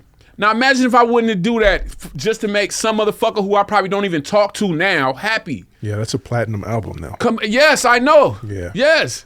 I would have never been on that if I would have just been like, nah, niggas ain't gonna like me in front of the liquor store. Get the fuck out of here. I hope y'all taking notes on that, man. Get the fuck out of here, man. Be a man. Notes. Yeah. Be a man. I had to be a man as a little fucking kid. Yeah. I had to be a man. You know what I mean? And that's what a man do. I don't even have a family there, but nigga, I gotta get down for my. I'm trying to make history. We had history at the Bay. I'm trying to make history, and that's why y'all. I'm on history in the Bay, and you motherfuckers not, because motherfuckers did not make stands. That's real talk. Straight up. That's real talk. That's how I run politics. You can't politic on me, man. Nah, man, come on, man. This shit bigger than that, man. I'm doing God's will, man. God set this road out for me, man. Not you, or the way you think, or you being cool, nigga. Fuck you. I like that. I support that. It's also crazy that that's another Tupac. Man, come on, man. Bro. That's crazy. This nigga's the biggest rapper in the fucking world. Yeah. I am literally nobody. I can't do anything to help this nigga or to hurt this nigga. He didn't have to fuck with me like that. You could have just sat there smoking. Man, blunts. and I'd have been happy as this fuck. song's tight. I'd have been happy as fuck, bro. That's all I was there for. I'd have been happy. Right. But this nigga like, nigga, nah. Nigga, you rapping? Is you rapping? Yeah, I'm rapping. Wow. You feel me? Going back to the Bay. Yeah. After around the time Untouchable is released, Doobie signs with Young Black Brother. Yeah. You appear on that album, and then Mac Dre gets out of prison. Yes, sir. And drops the Compilation. Yeah, which I'm a big part of. Hell yeah. Free Decon, you know what I mean? Decon came home too. Decon is a big part of that. He executive produced that. You feel me? He comes home. Dre gets out. We are living in. Well, Decon is living in College Park, but I say we because we stayed over there. You know what I mean? Like I stayed with the. I'm Sesame Street, but I stayed with the Romp. You know what I mean? I stayed like with them all the time, from the robbery cutties to the rappers to everything. I stayed with them. You know, to the hitters, all that. I was with them. So at that time, you know, Dre is working with Khayree, but kind of going out to do his own thing. And then the Compilation came, and it was like Coolio, me, Dre, like all of us are together. And we are just doing the songs. And it came so natural. Because one thing about the Cuddies, man, when we work together, we are unstoppable. When Cuddies work together, nothing can stop us, bro. Nothing. You know what I mean? That's why you see the youngsters, when they get together, you feel me? Can't nothing stop them. You know what I mean? Real business. But yeah, it was a natural project. It was just all hands on deck. We got together and we came out with another classic, the Compilation. Yeah, it's just interesting that by that time, when he went away, he was like co-signing you, like you said, and now you stepped into your own because Untouchable did way better. Yes, Untouchable. Yes. Billboard and all that. All that. And I think it was like number 6. So that's I came out top 10 release. Yeah, top 10. Charting. Yes, sir. Charted like a mug. And then he's kind of like rebuilding. Yes. What he had left. But just behind. like he helped me, I helped him. Mm-hmm. You know what I mean? I'm there with him.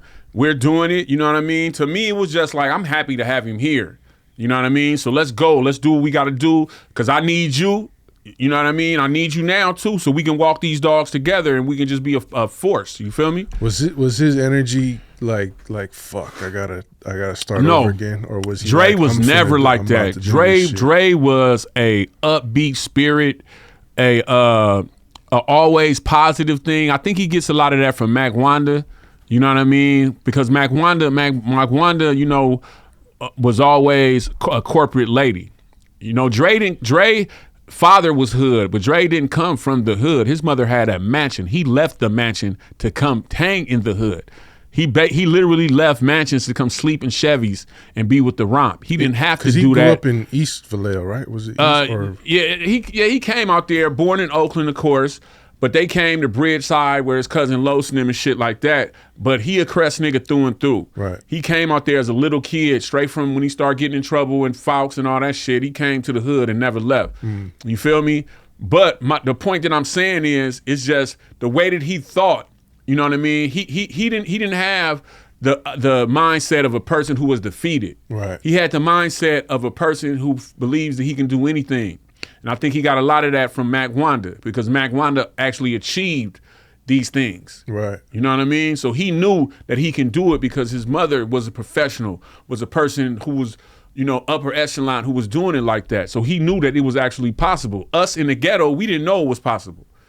But he knew, and he came out with the same attitude, basically building what would become Thizz ENT. Yeah, I talked to Kilo about this offline one time. That dude had a lot of confidence, even to rock that style, crazy confidence, and to wear some of those clothes, crazy confidence, to have crazy that swag. confidence. And we and once we see him, we believe, oh nigga, yeah, we can do it too. Right. You know, and then, like I say, I think a lot of that come from Mac Wanda. You know, being an educated black woman, being you know, damn near running banks. You feel me? So to Dre, you know, us being from the ghetto, we like, you know, we only see what we can see in front of us, and we think that our life can only be like this. But he like, nah, nigga, we can be this, we can be rich, we can do this and shit, because he already had an example, which was his mother. Well, y'all start making music again, so Compilation, you're on the title track, is Stupid Dude Dumb. I think you guys have I wrote the hook. You have a song on the Khayree compilation. We had a gang of stuff, you know what I mean? We had a gang of stuff, you feel me? But then shit kind of went left. Yes. And he released a song called Mac Stabber. Mac Stabber, yeah. Man, okay, I'm gonna break it down. It's a tough situation. A very tough situation. Yeah. But what it was, and I'll tell you like this, because actually before he died, he really apologized to me for the whole thing. But what it was like, see me, I had, when he was in jail, I had took the game to another plateau. And that's kind of what I was getting at earlier. I kind of told him that, bro, this is what we need to do. Me and you we the things that drive this. The other cutties or whatever, we have to basically tell them. We have to let them know what they can be good for. But without me and you, none of this go. You know what I mean? And because people couldn't control me, and they had a little more influence on Dre, you know what I mean? They knew that if we got together too tight, that they would be out. So in order to stop that, they in people's ear, trying to pull us like that.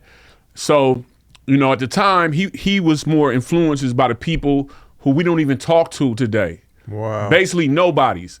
But you got to trip him not actually being born there.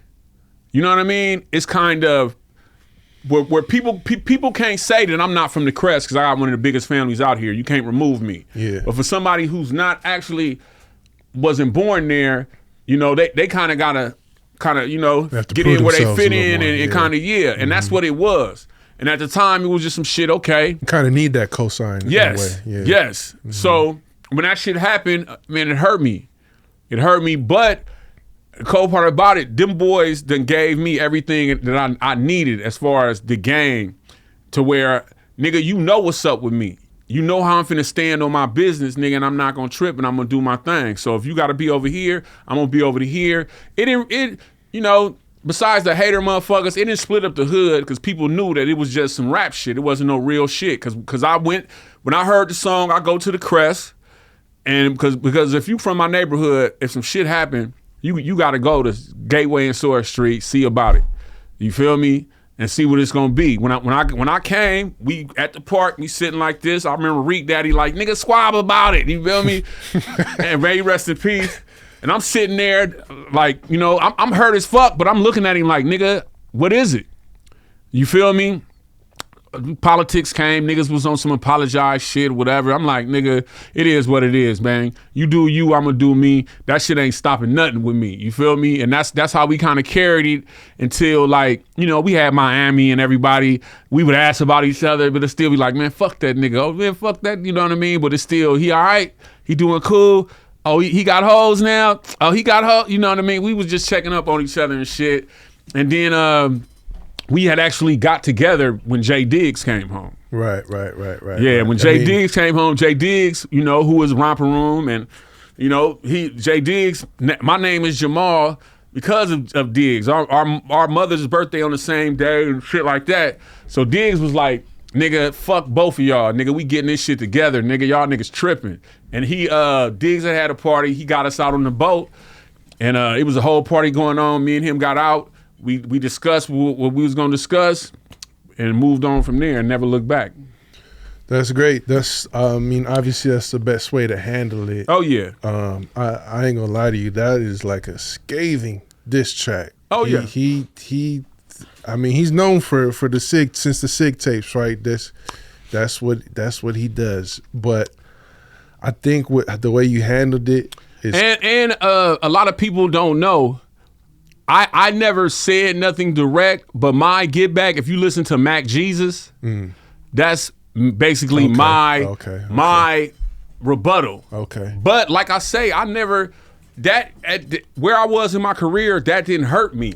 You were at a different level. And it couldn't hurt me. So instead of being like blah, blah, blah, I made Mac Jesus. So when you hear this, you're going to know who I'm talking about. Right. I don't need all this, right? I'm good, but you're going to know who I'm talking about. That's the chestnut checkers type of way to handle that situation. And that's basically what it was, you know what I mean? But because it really, like, you know, the only people who was happy was the motherfuckers who hate me in the neighborhood and other motherfuckers who just like mess. Yeah. But as far as financially, crowd-wise, show-wise, it wasn't nothing.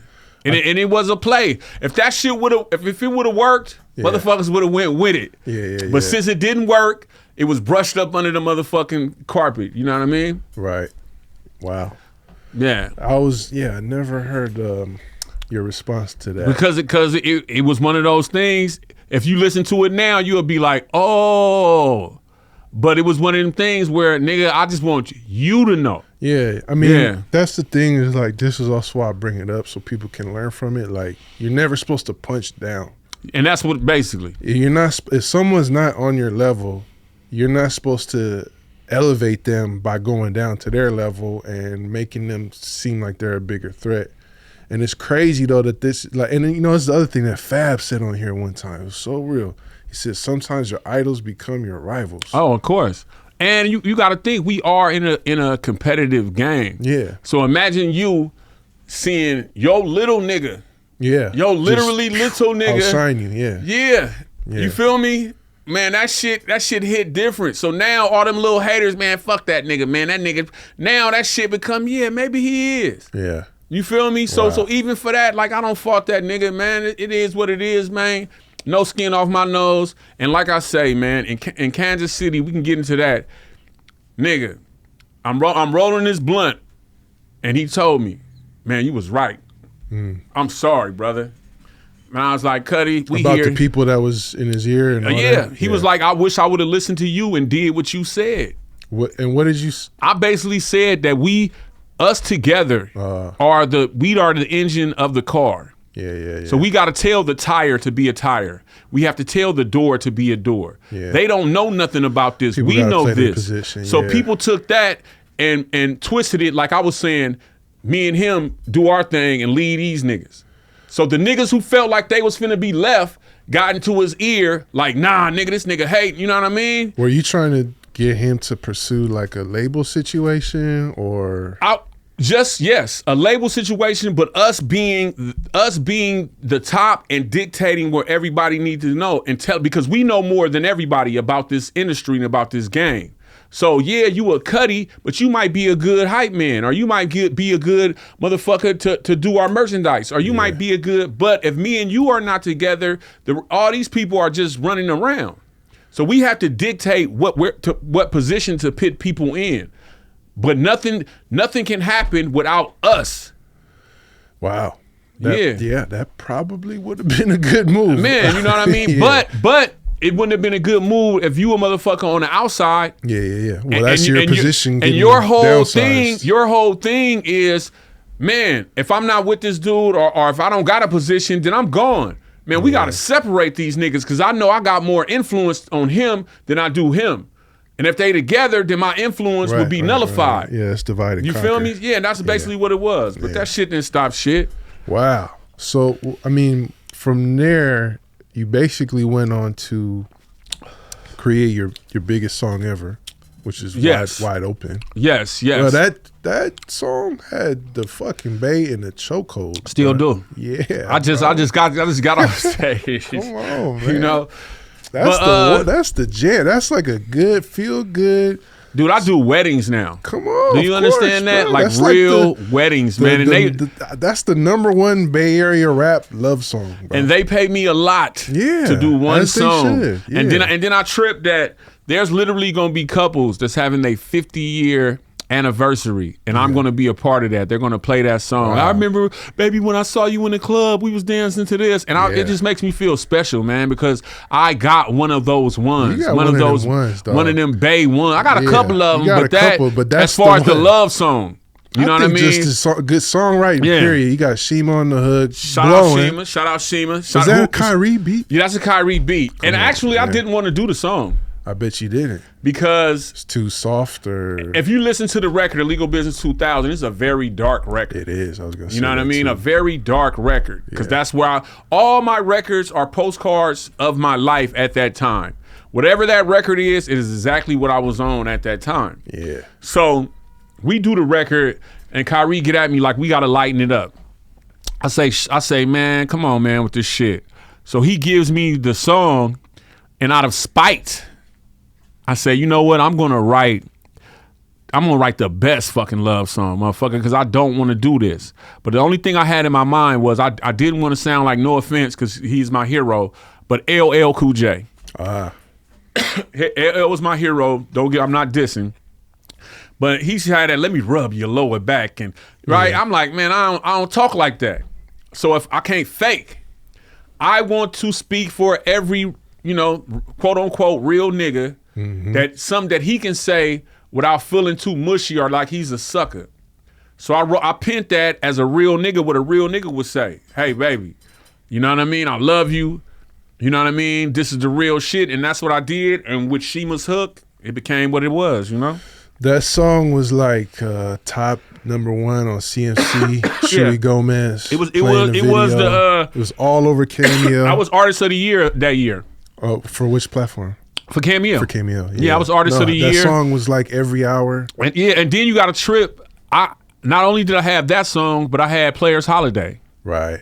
You feel me? Yeah. So I probably one of the only artists to do Summer Jam with 2 sets. Wow. My own and with TWDY. This was 99? Yes, I was 1999 Artist of the Year.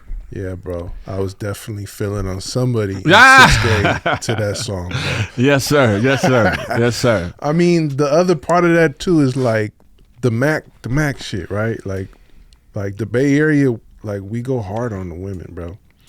I mean, man, this is where the game come from, man. You know what I mean? We come on, man. The Ward brothers, man. Yeah. You feel me? The Ward brothers, man. Come on, man. And we come from that. We come from the pro-black. You know what I mean? And we also come from the to the backhand. Yeah, man. We come from this and bitch you the backhand to the backhand. Yeah, man. Straight up.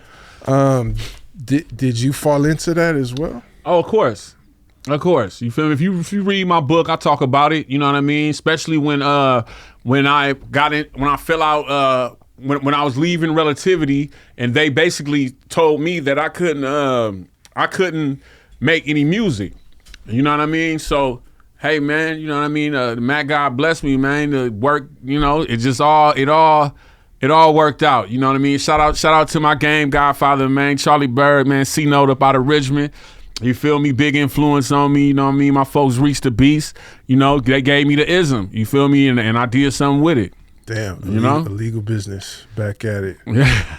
So, I mean, that's some big Yeah, man, I shit, lived in though, Vegas, bruh. you know what I mean? I barely escaped with my life, you feel me? I done did it, man. I actually first started getting down in San Francisco. You know what I mean? That's where I earned my bones, man, out there on Larkin. You feel me? Oof. Getting down, you know what I mean? Yeah. Hitting motherfucking high heels to concrete. You feel me? Straight up. I wasn't one of them rappers who was popping that shit. Right. I turned out here, man. No, you feel me? That's a legendary. That's where I right became there. Mac. That's where I became the other Mac Mall. Right. You feel me? Not Mac Mall, the rapper. I became the other Mac Mall out here in the city. That's why I say this is my home. Right. You know what I mean? I damn near died out here, man. My partner, I had a big ass accident. Got 18 staples in my head. My partner Kato died in my arms in San Francisco. I done made $1 million, man, out these streets in San Francisco. To me, San Francisco was like the prettiest bitch, right, that you ever fucked with. You know what I mean? But you know this bitch fuck with other niggas. You feel me? You know this bitch fuck with other ballers over here, over here, over here. But you can't hate. You just gotta be happy when the bitch come back in your life. I was gonna say, but you know she's a psycho. Yeah, when the bitch come back in your life, though, you gotta. She's crazy. You gotta be happy and be like, okay, bitch, you fucking with me now. Okay, let me see what I'm gonna get up out of this shit. But hey, yeah, she might stab you. She might. You feel me? But yeah, man, I love the city, and you know that was just a time in my life. You feel me? I'm a whole square family man now, you know what I mean? But that was a time in my life, whereas every man, you got to do what you got to do. You know what I mean? Down, for real. Straight up. Yeah, What's up, man? What's up with y'all hoes still hoeing? Yeah, it goes down, man. That's a joke. That's a joke. Nah, that's the thing about the Bay. The shit is real out here, man. Yeah, man, you know what I mean? It is. And we are, you know, man, my name Mac Mall, man. You know, what you thought I was going to do? Be a carpenter? Well, I feel like I did peek at your book here and there. And I do remember like there was a chapter where you were like basically like, fuck this shit. Yeah. Dude, imagine your only love, my first love is hip hop, man. Yeah. And imagine because of a label, they telling you that I couldn't record on your record. Right. So you took the thing that I love, you feel me, from me. And now I'm out here, all that money that y'all done gave me, now I'm spending on lawyers. I'm fighting Sony. Right. They make TVs. Right. Right? So, man, and then just, man, the ism that I had, everything lined up, man, and next thing you know, I'm on Larkin, man, telling the hoe to get. It's crazy. I mean, it kind of reminds me of like what we were saying about illegal business, bro. Yeah. Like, you're kind of back in that situation. Yeah, straight up. You know what I mean? But I was blessed, man, because God protect babies and fools, brother. Yeah. And I was both. Yeah. You know what I mean? I definitely was both, man. That shit could have ended me, bro. Because a lot of people don't know. You don't know that Philmo Slim is a jazz musician. Yeah, for sure. He started his life as a jazz musician. Yeah. But just like me, you feel me?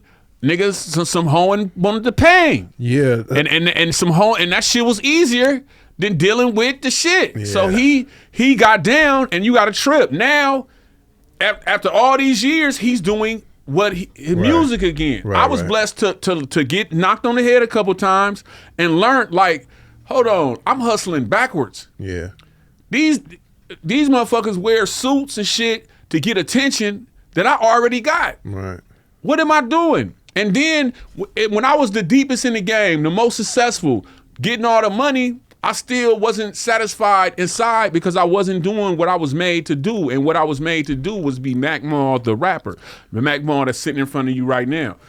Is that why Illegal Business 2000 came out so dark? Yeah, but Mac and Speaks Louder Than Word. Oh, okay. That's the darkest. Mac and Framalama and all that shit. Yeah. That's it. Yeah. That's me in Vegas.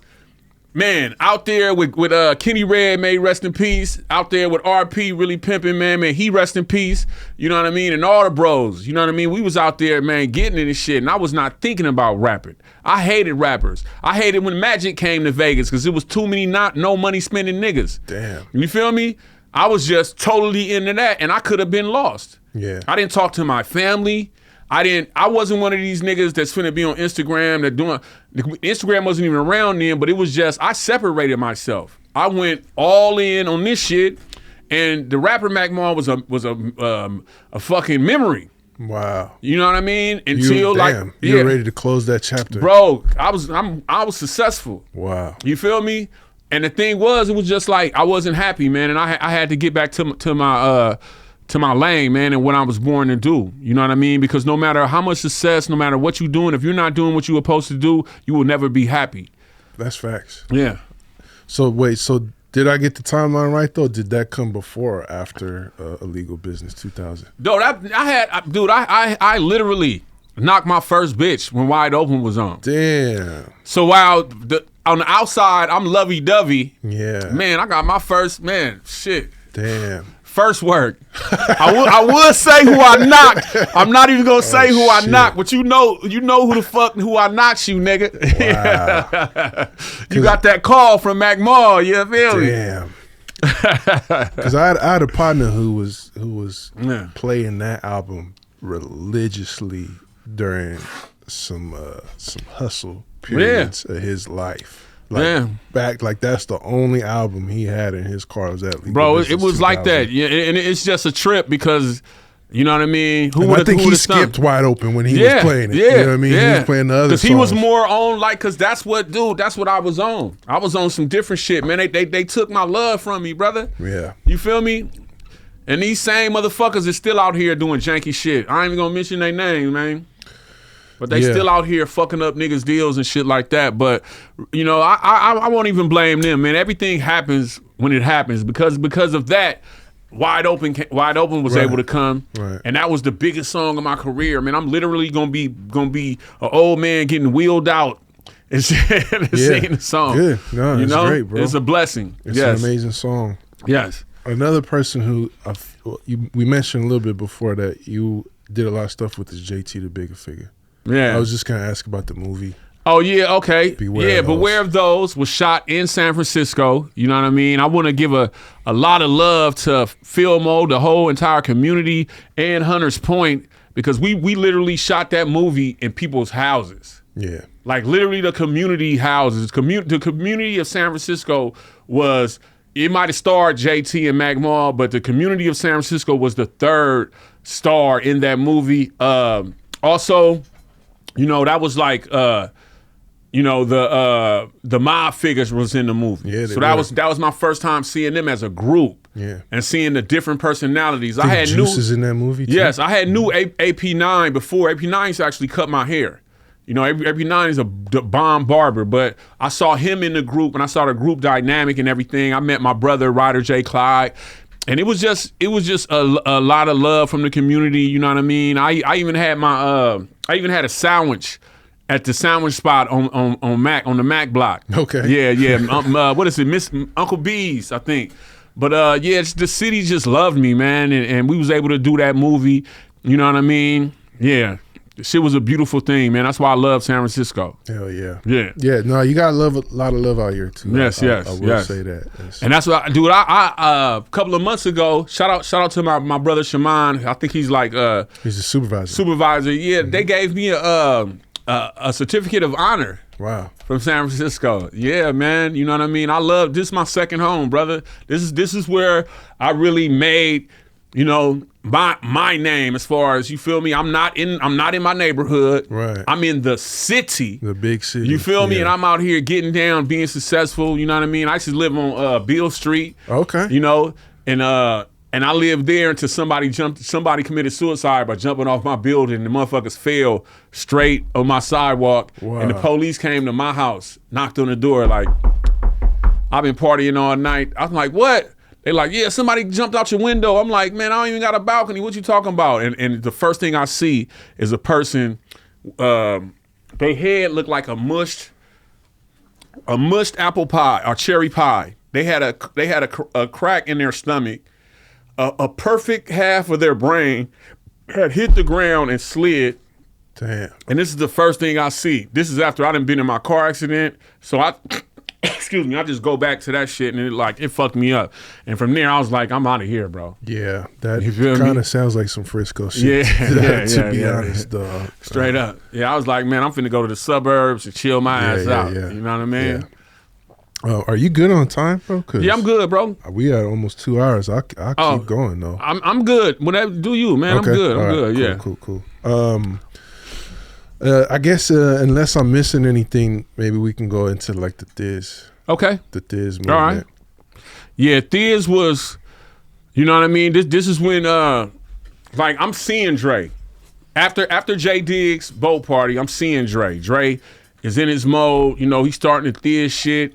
This is when he had like birthday parties at hella different clubs. And he ended up inviting me to one. And there's a famous picture. I got on like a green bomber. Dre got the glasses on and I'm sitting on the side of him. That was the first time we got together. And he told me, he told the people on stage, like, yeah, me and Mac Maul back together. And we're gonna pass the mic like tennis, going back and forth. He said that on that stage. And later that will become the US Open. But from that day on, we had got together. And then Kilo and Mac Dre, when I was staying in Daly City, and they came to me, and I'm seeing like Dre shit. He said, man, we're gonna work on a record. We getting back together. I'm like, cool, let's do it. So I start traveling with him, and I'm going like Seattle and shit like that, and I'm seeing these people dressed like we dress, and I'm like, what the fuck is going on? This dude influences is really like this, right? And so I'm seeing this shit, and I'm like, man. And then we start like working on the US, we start working on the record, you know what I mean? He like, man, we're gonna call the record the US Open. Remember I said that tennis shit? I'm like, yeah. And by this time I knew, just go with the fucking flow. This nigga owns some shit. Go with the flow. Of course, a lot of that shit was Thizz influenced. Yeah, hell yeah. You know what I mean? That shit, I compare us to the Grateful Dead with Acid. Yeah, just unlocked creativity. The same, the influence on the youth. Oh, okay. Just like the Grateful Dead had a lot of people do Acid. Thizz Nation, we did the same thing with Thizz. Just like they promoted it, we did the same thing. You feel me? I'm one of the first people to bring that into the community, but I'm coming from raves and shit. You know what I mean? But when it got to the ghetto community, they took that, you know, tongue kissing a bitch in the club doing the rave shit. They took that shit to, oh yeah, who that nigga who shot my brother? Like, it was totally off. Motherfuckers was walking around off of Thizz broad daylight hitting licks and shit like that. It definitely was some different shit, but it did open some creativity, and that's what like Dre. It allowed him to just he had no hesitation. Just his shit, what he already had in him now was just like overflowing. You know what I mean? So the Shock G, man, he rest in peace. Influences that Mac Dre had, all the influences, all just the people. Dre used to tell me like, bro. Yeah, this week I'm chilling with my Mexican partners. I'm Mexican this week. Next week I'm gonna be Filipino with my Filipino partners. All on some Filipino shit. Then I'm gonna be with my skateboard partners. Wow. So, and that shit just allowed it. And then of course we did the record, the US Open, which was one of the easiest records that I ever done in my life, bro. Because it was like we back, and it's like, okay, you know, the Cuddies by themselves, you feel me? They all individually, they can do shit. But when we come together as a motherfucking fist, we can knock a motherfucker out. And that's exactly what we did with the help of Ryder J. Clyde. You know what I mean? Ryder is exactly what his name says. He's a rider. You know what I mean? He is a rider, man. He stuck with the Cuddy, with Furl. When Furl passed, he stuck with us, and one of the hardest motherfuckers to ever pick up a microphone. You feel me? But he helped us with the U.S. Open. I remember us doing the cover at a tennis court, and just the whole comic book, you know, idea, and then of course, you know, when we finished the record, that's when we flew to Kansas City. Right. Yeah. Before we get into that, I do think it's interesting that like when we talked about like Rapper Gone Bad or Max Stabber and all that, you spun off, you got into the game, you're like totally doing your own thing. Yeah. And then it kind of seemed like it was a full circle moment of you coming back to Thizz. But by the time that you got around the Thizz movement, Dre had also kind of regained his momentum. Yes. He that momentum that you were saying, he had definitely had it. You know what I mean? He was definitely the big dog. You know, that's why. Yeah, man. You know, we had done the record. You feel me? My thing is, it wasn't like like I say, that shit didn't hurt me. It didn't like hurt me pocket wise, wise. It was just something that happened with a lot of shit at that time happened to me during this career. So, you know, plus I knew what was up. You know, even though I was young, I was very mature and I peeped a lot of shit because I had to go through a lot of shit as a little kid. So, and at the end of the day, that's my big cutty. You know what I mean? That's my big cutty. Didn't nobody die. Nobody was hurt. Nobody, you know what I mean? It was just some words said.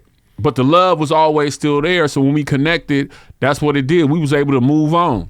Yeah, he also said it on the album, It's Not What You Say, It's How You Say It. Yeah, so on that Ice Cream beat, he said, right. I'm back cool with Mac Mall. Yeah. And yeah, so, you know, it went from there, man, and we got together and it was just love, bro. It was love. When we did the US Open, I had some beats or whatever that I would write to first and I would send it back and he would send it back and he was just like, man, he killing this shit. And it was just love. We was just trying to impress each other. If you listen to any track that all the Cuddies is on, we are all trying to be that nigga. Yeah. Everybody is trying to be that nigga. You know what I mean? And it's kind of like basketball. Get like me. That's what we was all trying to do. Get like me. You know what I mean? And that's why some of the best shit came out. Man, I love all my Cuddies, man. No matter what happened, even if I don't talk to you, I love you. You feel me? I ain't gonna let nobody hurt you or do no shit like that. And if your Cuddy say yee, nigga, everybody coming. Full motherfucking force. Believe that. Well, that was a really great album. It almost felt like it was like overdue. But it probably dropped at the right time. No, but that's why it sounded like that, because it was just love. It was a love record. That's why it hurt me so much. I listened to the complete record on the plane to Kansas City. Wow. I listened to the complete record, right? And we was just talking about plans, what we were going to do. We was going to take over the world. Nobody is better than us, bro. Nobody, man. Niggas ain't fly as us. Niggas don't pop it like that. Motherfuckers is still slim and trim.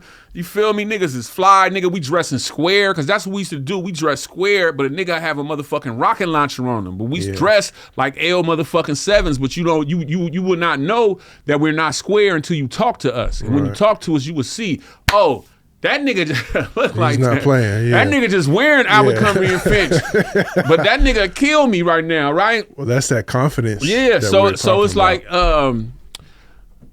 we in Kansas City, bro. And you know, I got a lot of cousins in Kansas City, man. I got a lot of support there. They are a big part of my career too. But you know, I'm just getting back into the fold, but I knew something was up when a Cuddy, you know, Doobie. When I get there, Doobie passed me a strap. So I'm taking a strap and I'm like, oh, we gangbanging? Like, this is what we doing out here? Because that Doobie my crew. Mm-hmm. So he like, yeah, nigga, it's different out here, right? So I'm like, okay, this is what we doing? All right, let's do it. You know what I mean? So Mac Dre tells us, we do whatever we was doing out there. Then Mac Dre tells us, okay, we going home tomorrow. Y'all go to y'all rooms and shit. So we go to our room. I go to my room. Doobie go to his room. You know what I mean?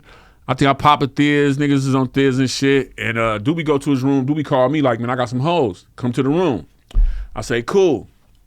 So we going up and we in there fucking with the hoes. Bitches is funny as fuck. So I take my bitch to the room. Tell her to go in the room. Dre like, Ma, come here and roll a blunt for me. So I'm sitting there.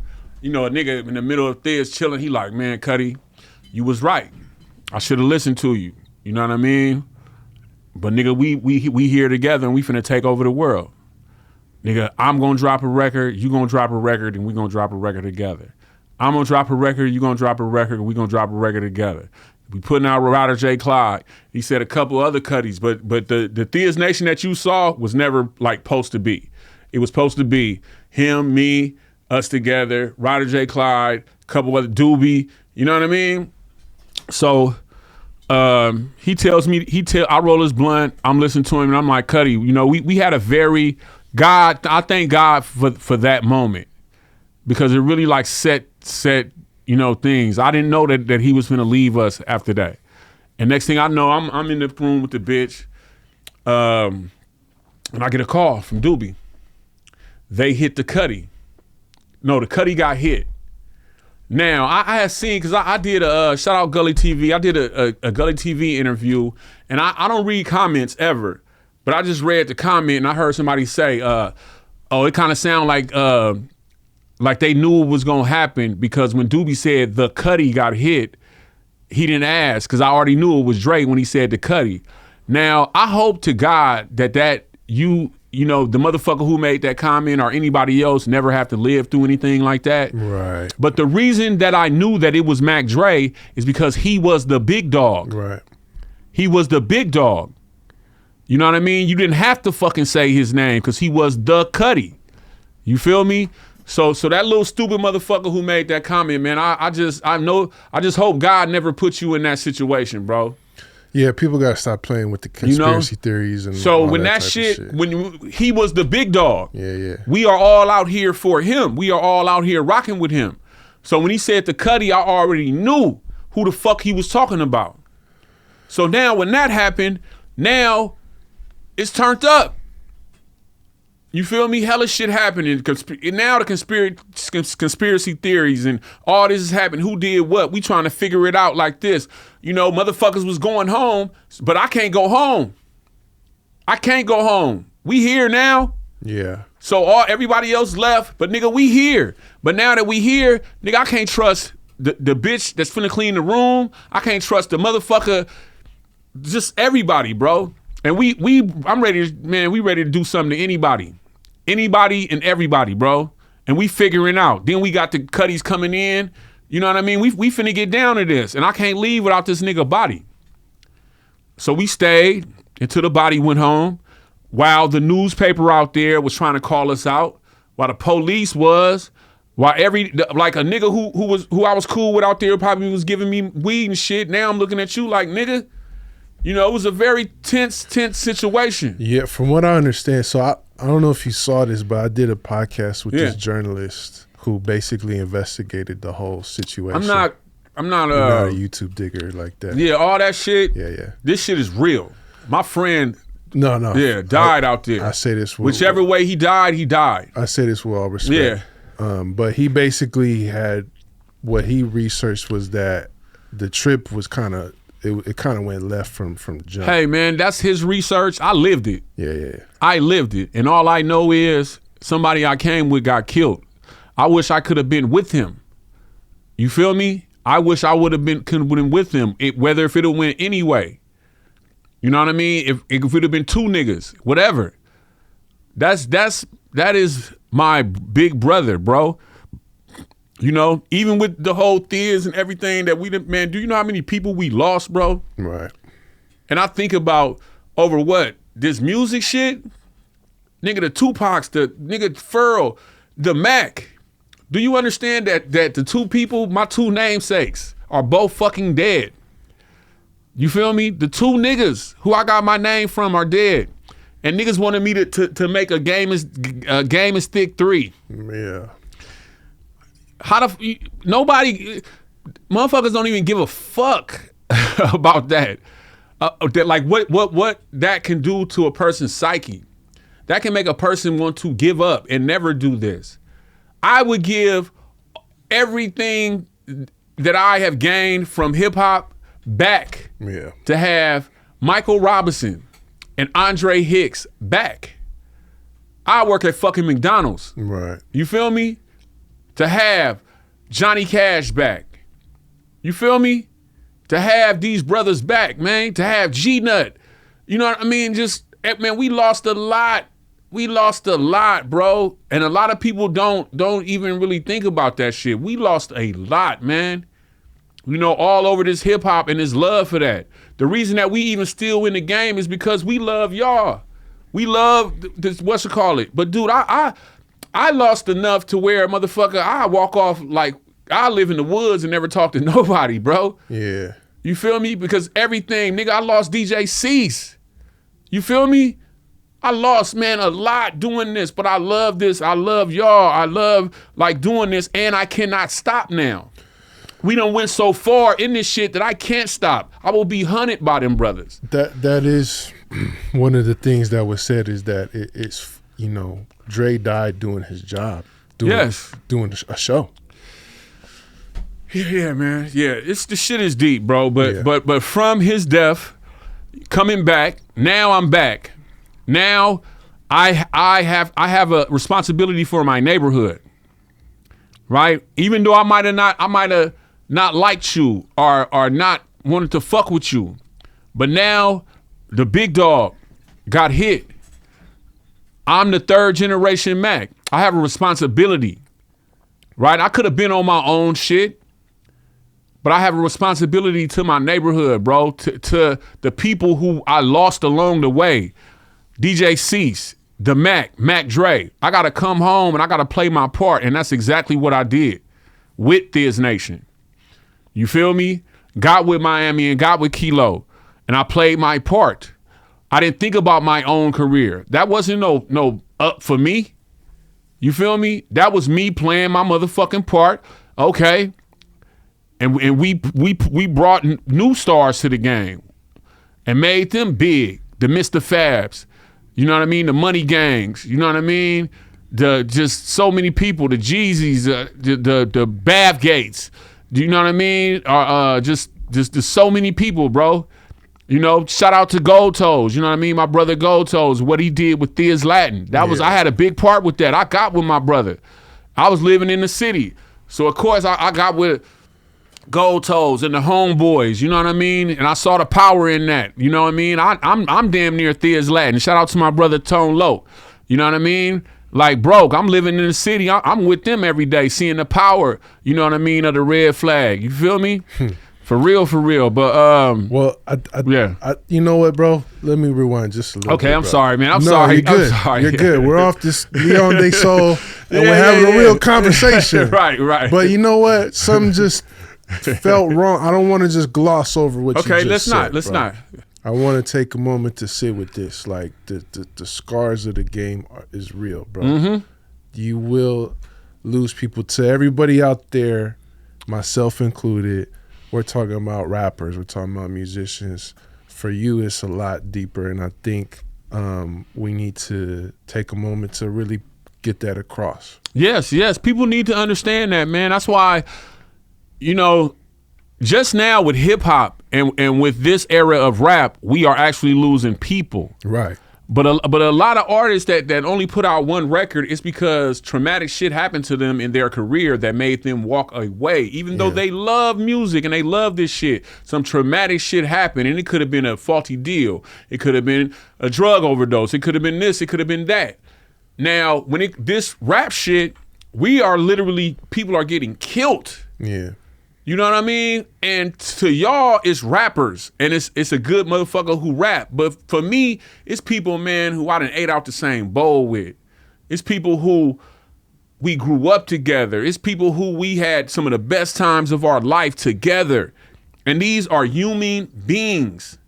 These are not music or whatever. And that's why I said what I said, that I would give everything back to have these people back. Because these people are important to me. Yeah. The music is one thing. The music is great, but these people and what they meant to my life, you know what I mean? To y'all, they are just a song on the radio. But these are people who I shared my time with, intimate thoughts, my dreams, my hopes, my failures, my everything. These are brothers, man, that were took from me, but I gotta carry on. I gotta put on a smiling face, and I gotta rap for y'all. I gotta make y'all feel how y'all wanna feel, but a motherfucker don't trip off that these are actually people. You know what I mean? I feel that shit, but I use that hurt as gas, because I cannot stop. I can't stop and sit in the corner and be hurt because these dudes will get your motherfucking ass up. Mm. I got a big Mac Dre painting at my tilt, man. And I swear that shit talk to me sometime. When I'm feeling down, I'm feeling bad, man, get your ass up and represent Mac Mall. You know what I mean? That's my fucking name, man. I'm a third generation Mac, man, from the Cold Country Club, Crestside of the V, man. And I got a responsibility. There it goes. I have a responsibility, and that's why I get down. That's why I carry on, and that's why I represent all these brothers that we lost. They'll never die as long as we champion them and we say their name. And I'm gonna say their name till I got my last breath. And that's why I'm smiling right now, because that is where I wanted to go. Is how we bounce back. Yeah. Because this shit happens. We go through this with or without rap music. We lose people, and I do want to actually acknowledge the fans, because, you know, I was a fan when Mac Dre died. A lot of them feel like me. The whole Bay, You feel took me? a huge loss. The whole world took a huge loss with Tupac. Yes. The whole Bay took a huge loss with Mac Dre. Tupac, goddamn it. Yeah. Like I'm sorry, because we was talking about the Crest, but dude, I lost him. Yeah. You know what I mean? I think about this. These are people. I would give every fucking thing back. Yeah. To have Tupac, Mac Dre, Johnny Cash, DJ, to have these people back. You can erase Mac Mall from history. No, real if talk. these people was just alive, and I can laugh with them, and I can have them talk shit to me, and I can ask them for advice, and I don't have that in my life no more. I just got me. Literally, my two namesakes are dead. You feel me? My heroes are gone, and I will never have them. I can't never talk to them. I got to talk to them in my spirit and in dreams. I have to talk to them, brother. I will also say real quick, it is kind of eerie that Mac Dre's last album is the Game and Stick Part 2. It's not. It's the U.S. Open. Okay. That is Mac Dre's last record. All right, good. And that's why I always, when people try to bring up the rapper gone bad and shit like that, I let them know Mac Dre's last record was with me. Okay, good. You feel me? With me. Let's leave it at that then. Yeah. And let's also, so where I was going with all this is the pushing forward. Yeah. And, you know, I think as the fans can push forward and keep the name alive. Yes, sir. I do want to salute you, Kilo, Miami, everybody on Thizz. For sure. Because I think everybody did their best in the moment of such a like unimaginable tragedy. We got together, man. We became one of the biggest independent record labels in the country. We had a rapper in every city in the Bay. Mm-hmm. You know what I mean? And with Thizz Latin, it just grew.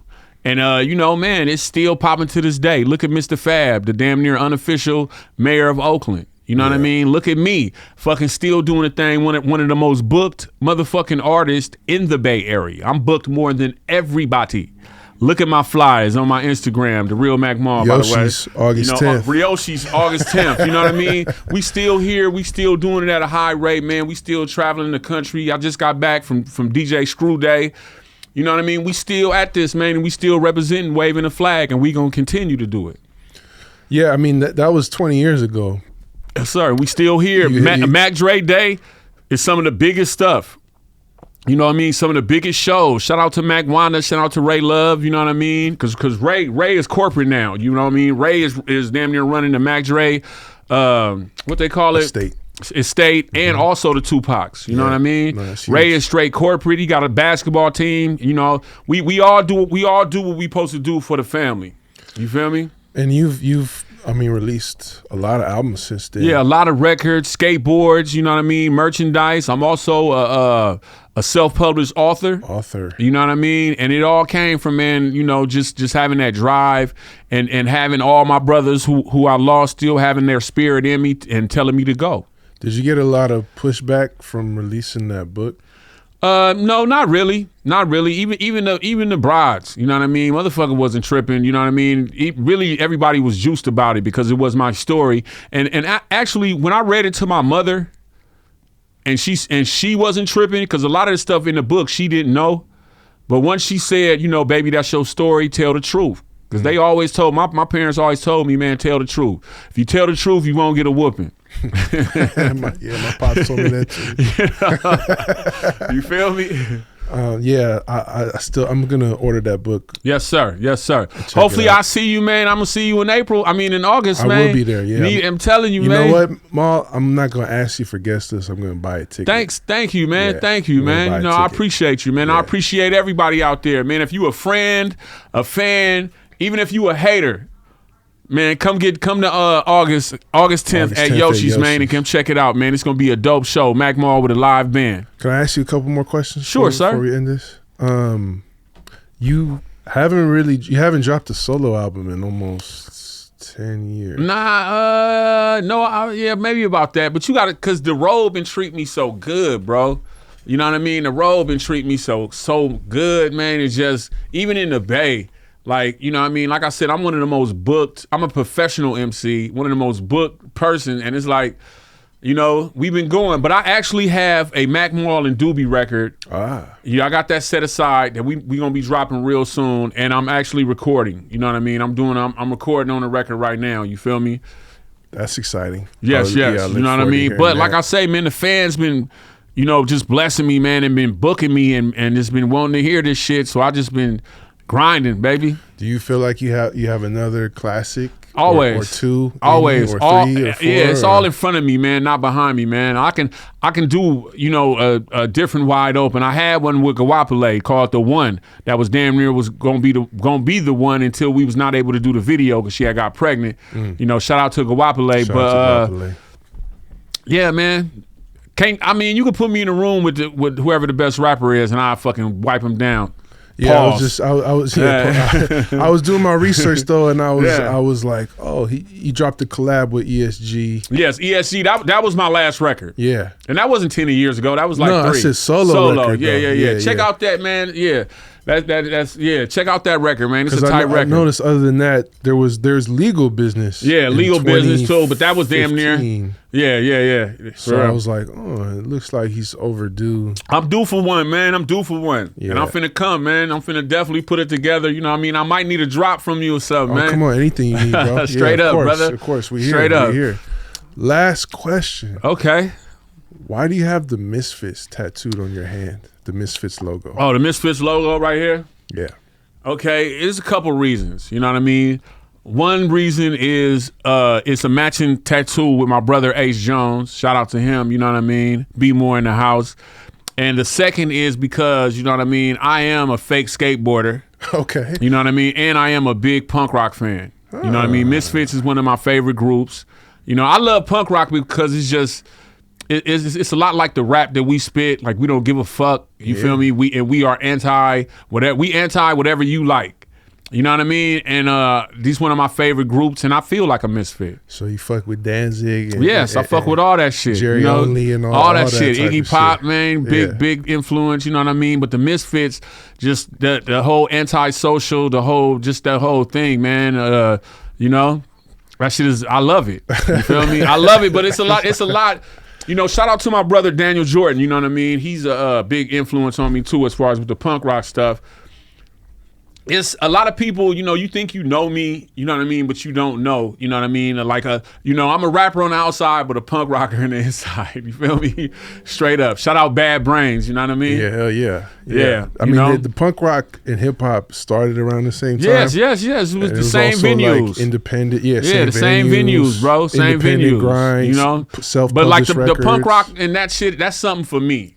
You know, I'm Mac Mall and I share everything with the world, but I have certain things like my family, my love for punk rock, my love for skateboarding, my love for skydiving.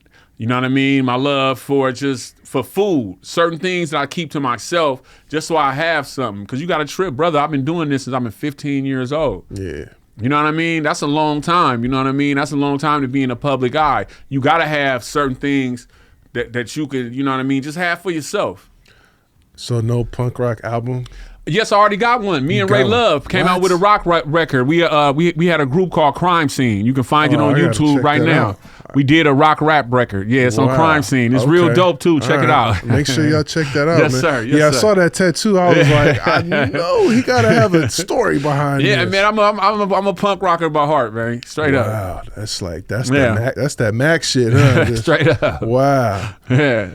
Well, thank you so much, bro. Thank you, man. I'm glad we was finally able to do this, yeah. man. It means a lot to me, man. Shout out to you, History of the Bay, Empire, and the whole Bay Area. You know, everybody needs to support this brother and support what he's doing, man, because our story has to be told, and if we don't tell it, somebody else will. That part. You feel me? So just support who tells our authentic story, man. So thank you, brother. Thank you, bro. And I want to say I appreciate your honesty. Oh. And, you know, everything you share. Thank you, brother. I appreciate and you, in man. your career, bro, because it's been a big influence. Hey, and we not done. No. We not done, baby. No. Let's Straight keep it up. going. There it is, y'all. History of the Bay, baby. Mac Motherfucking Mac Mall. Yes, sir. Peace. Peace. Yeah, man. Thank you. Wow. Recognize where you got the game. We got our own style, got our own slang. Northern California is a West Coast thing. This is the history of the Bay. Recognize where you got the game. We got our own style, got our own slang. Northern California is a West Coast thing. This is the history of the Bay.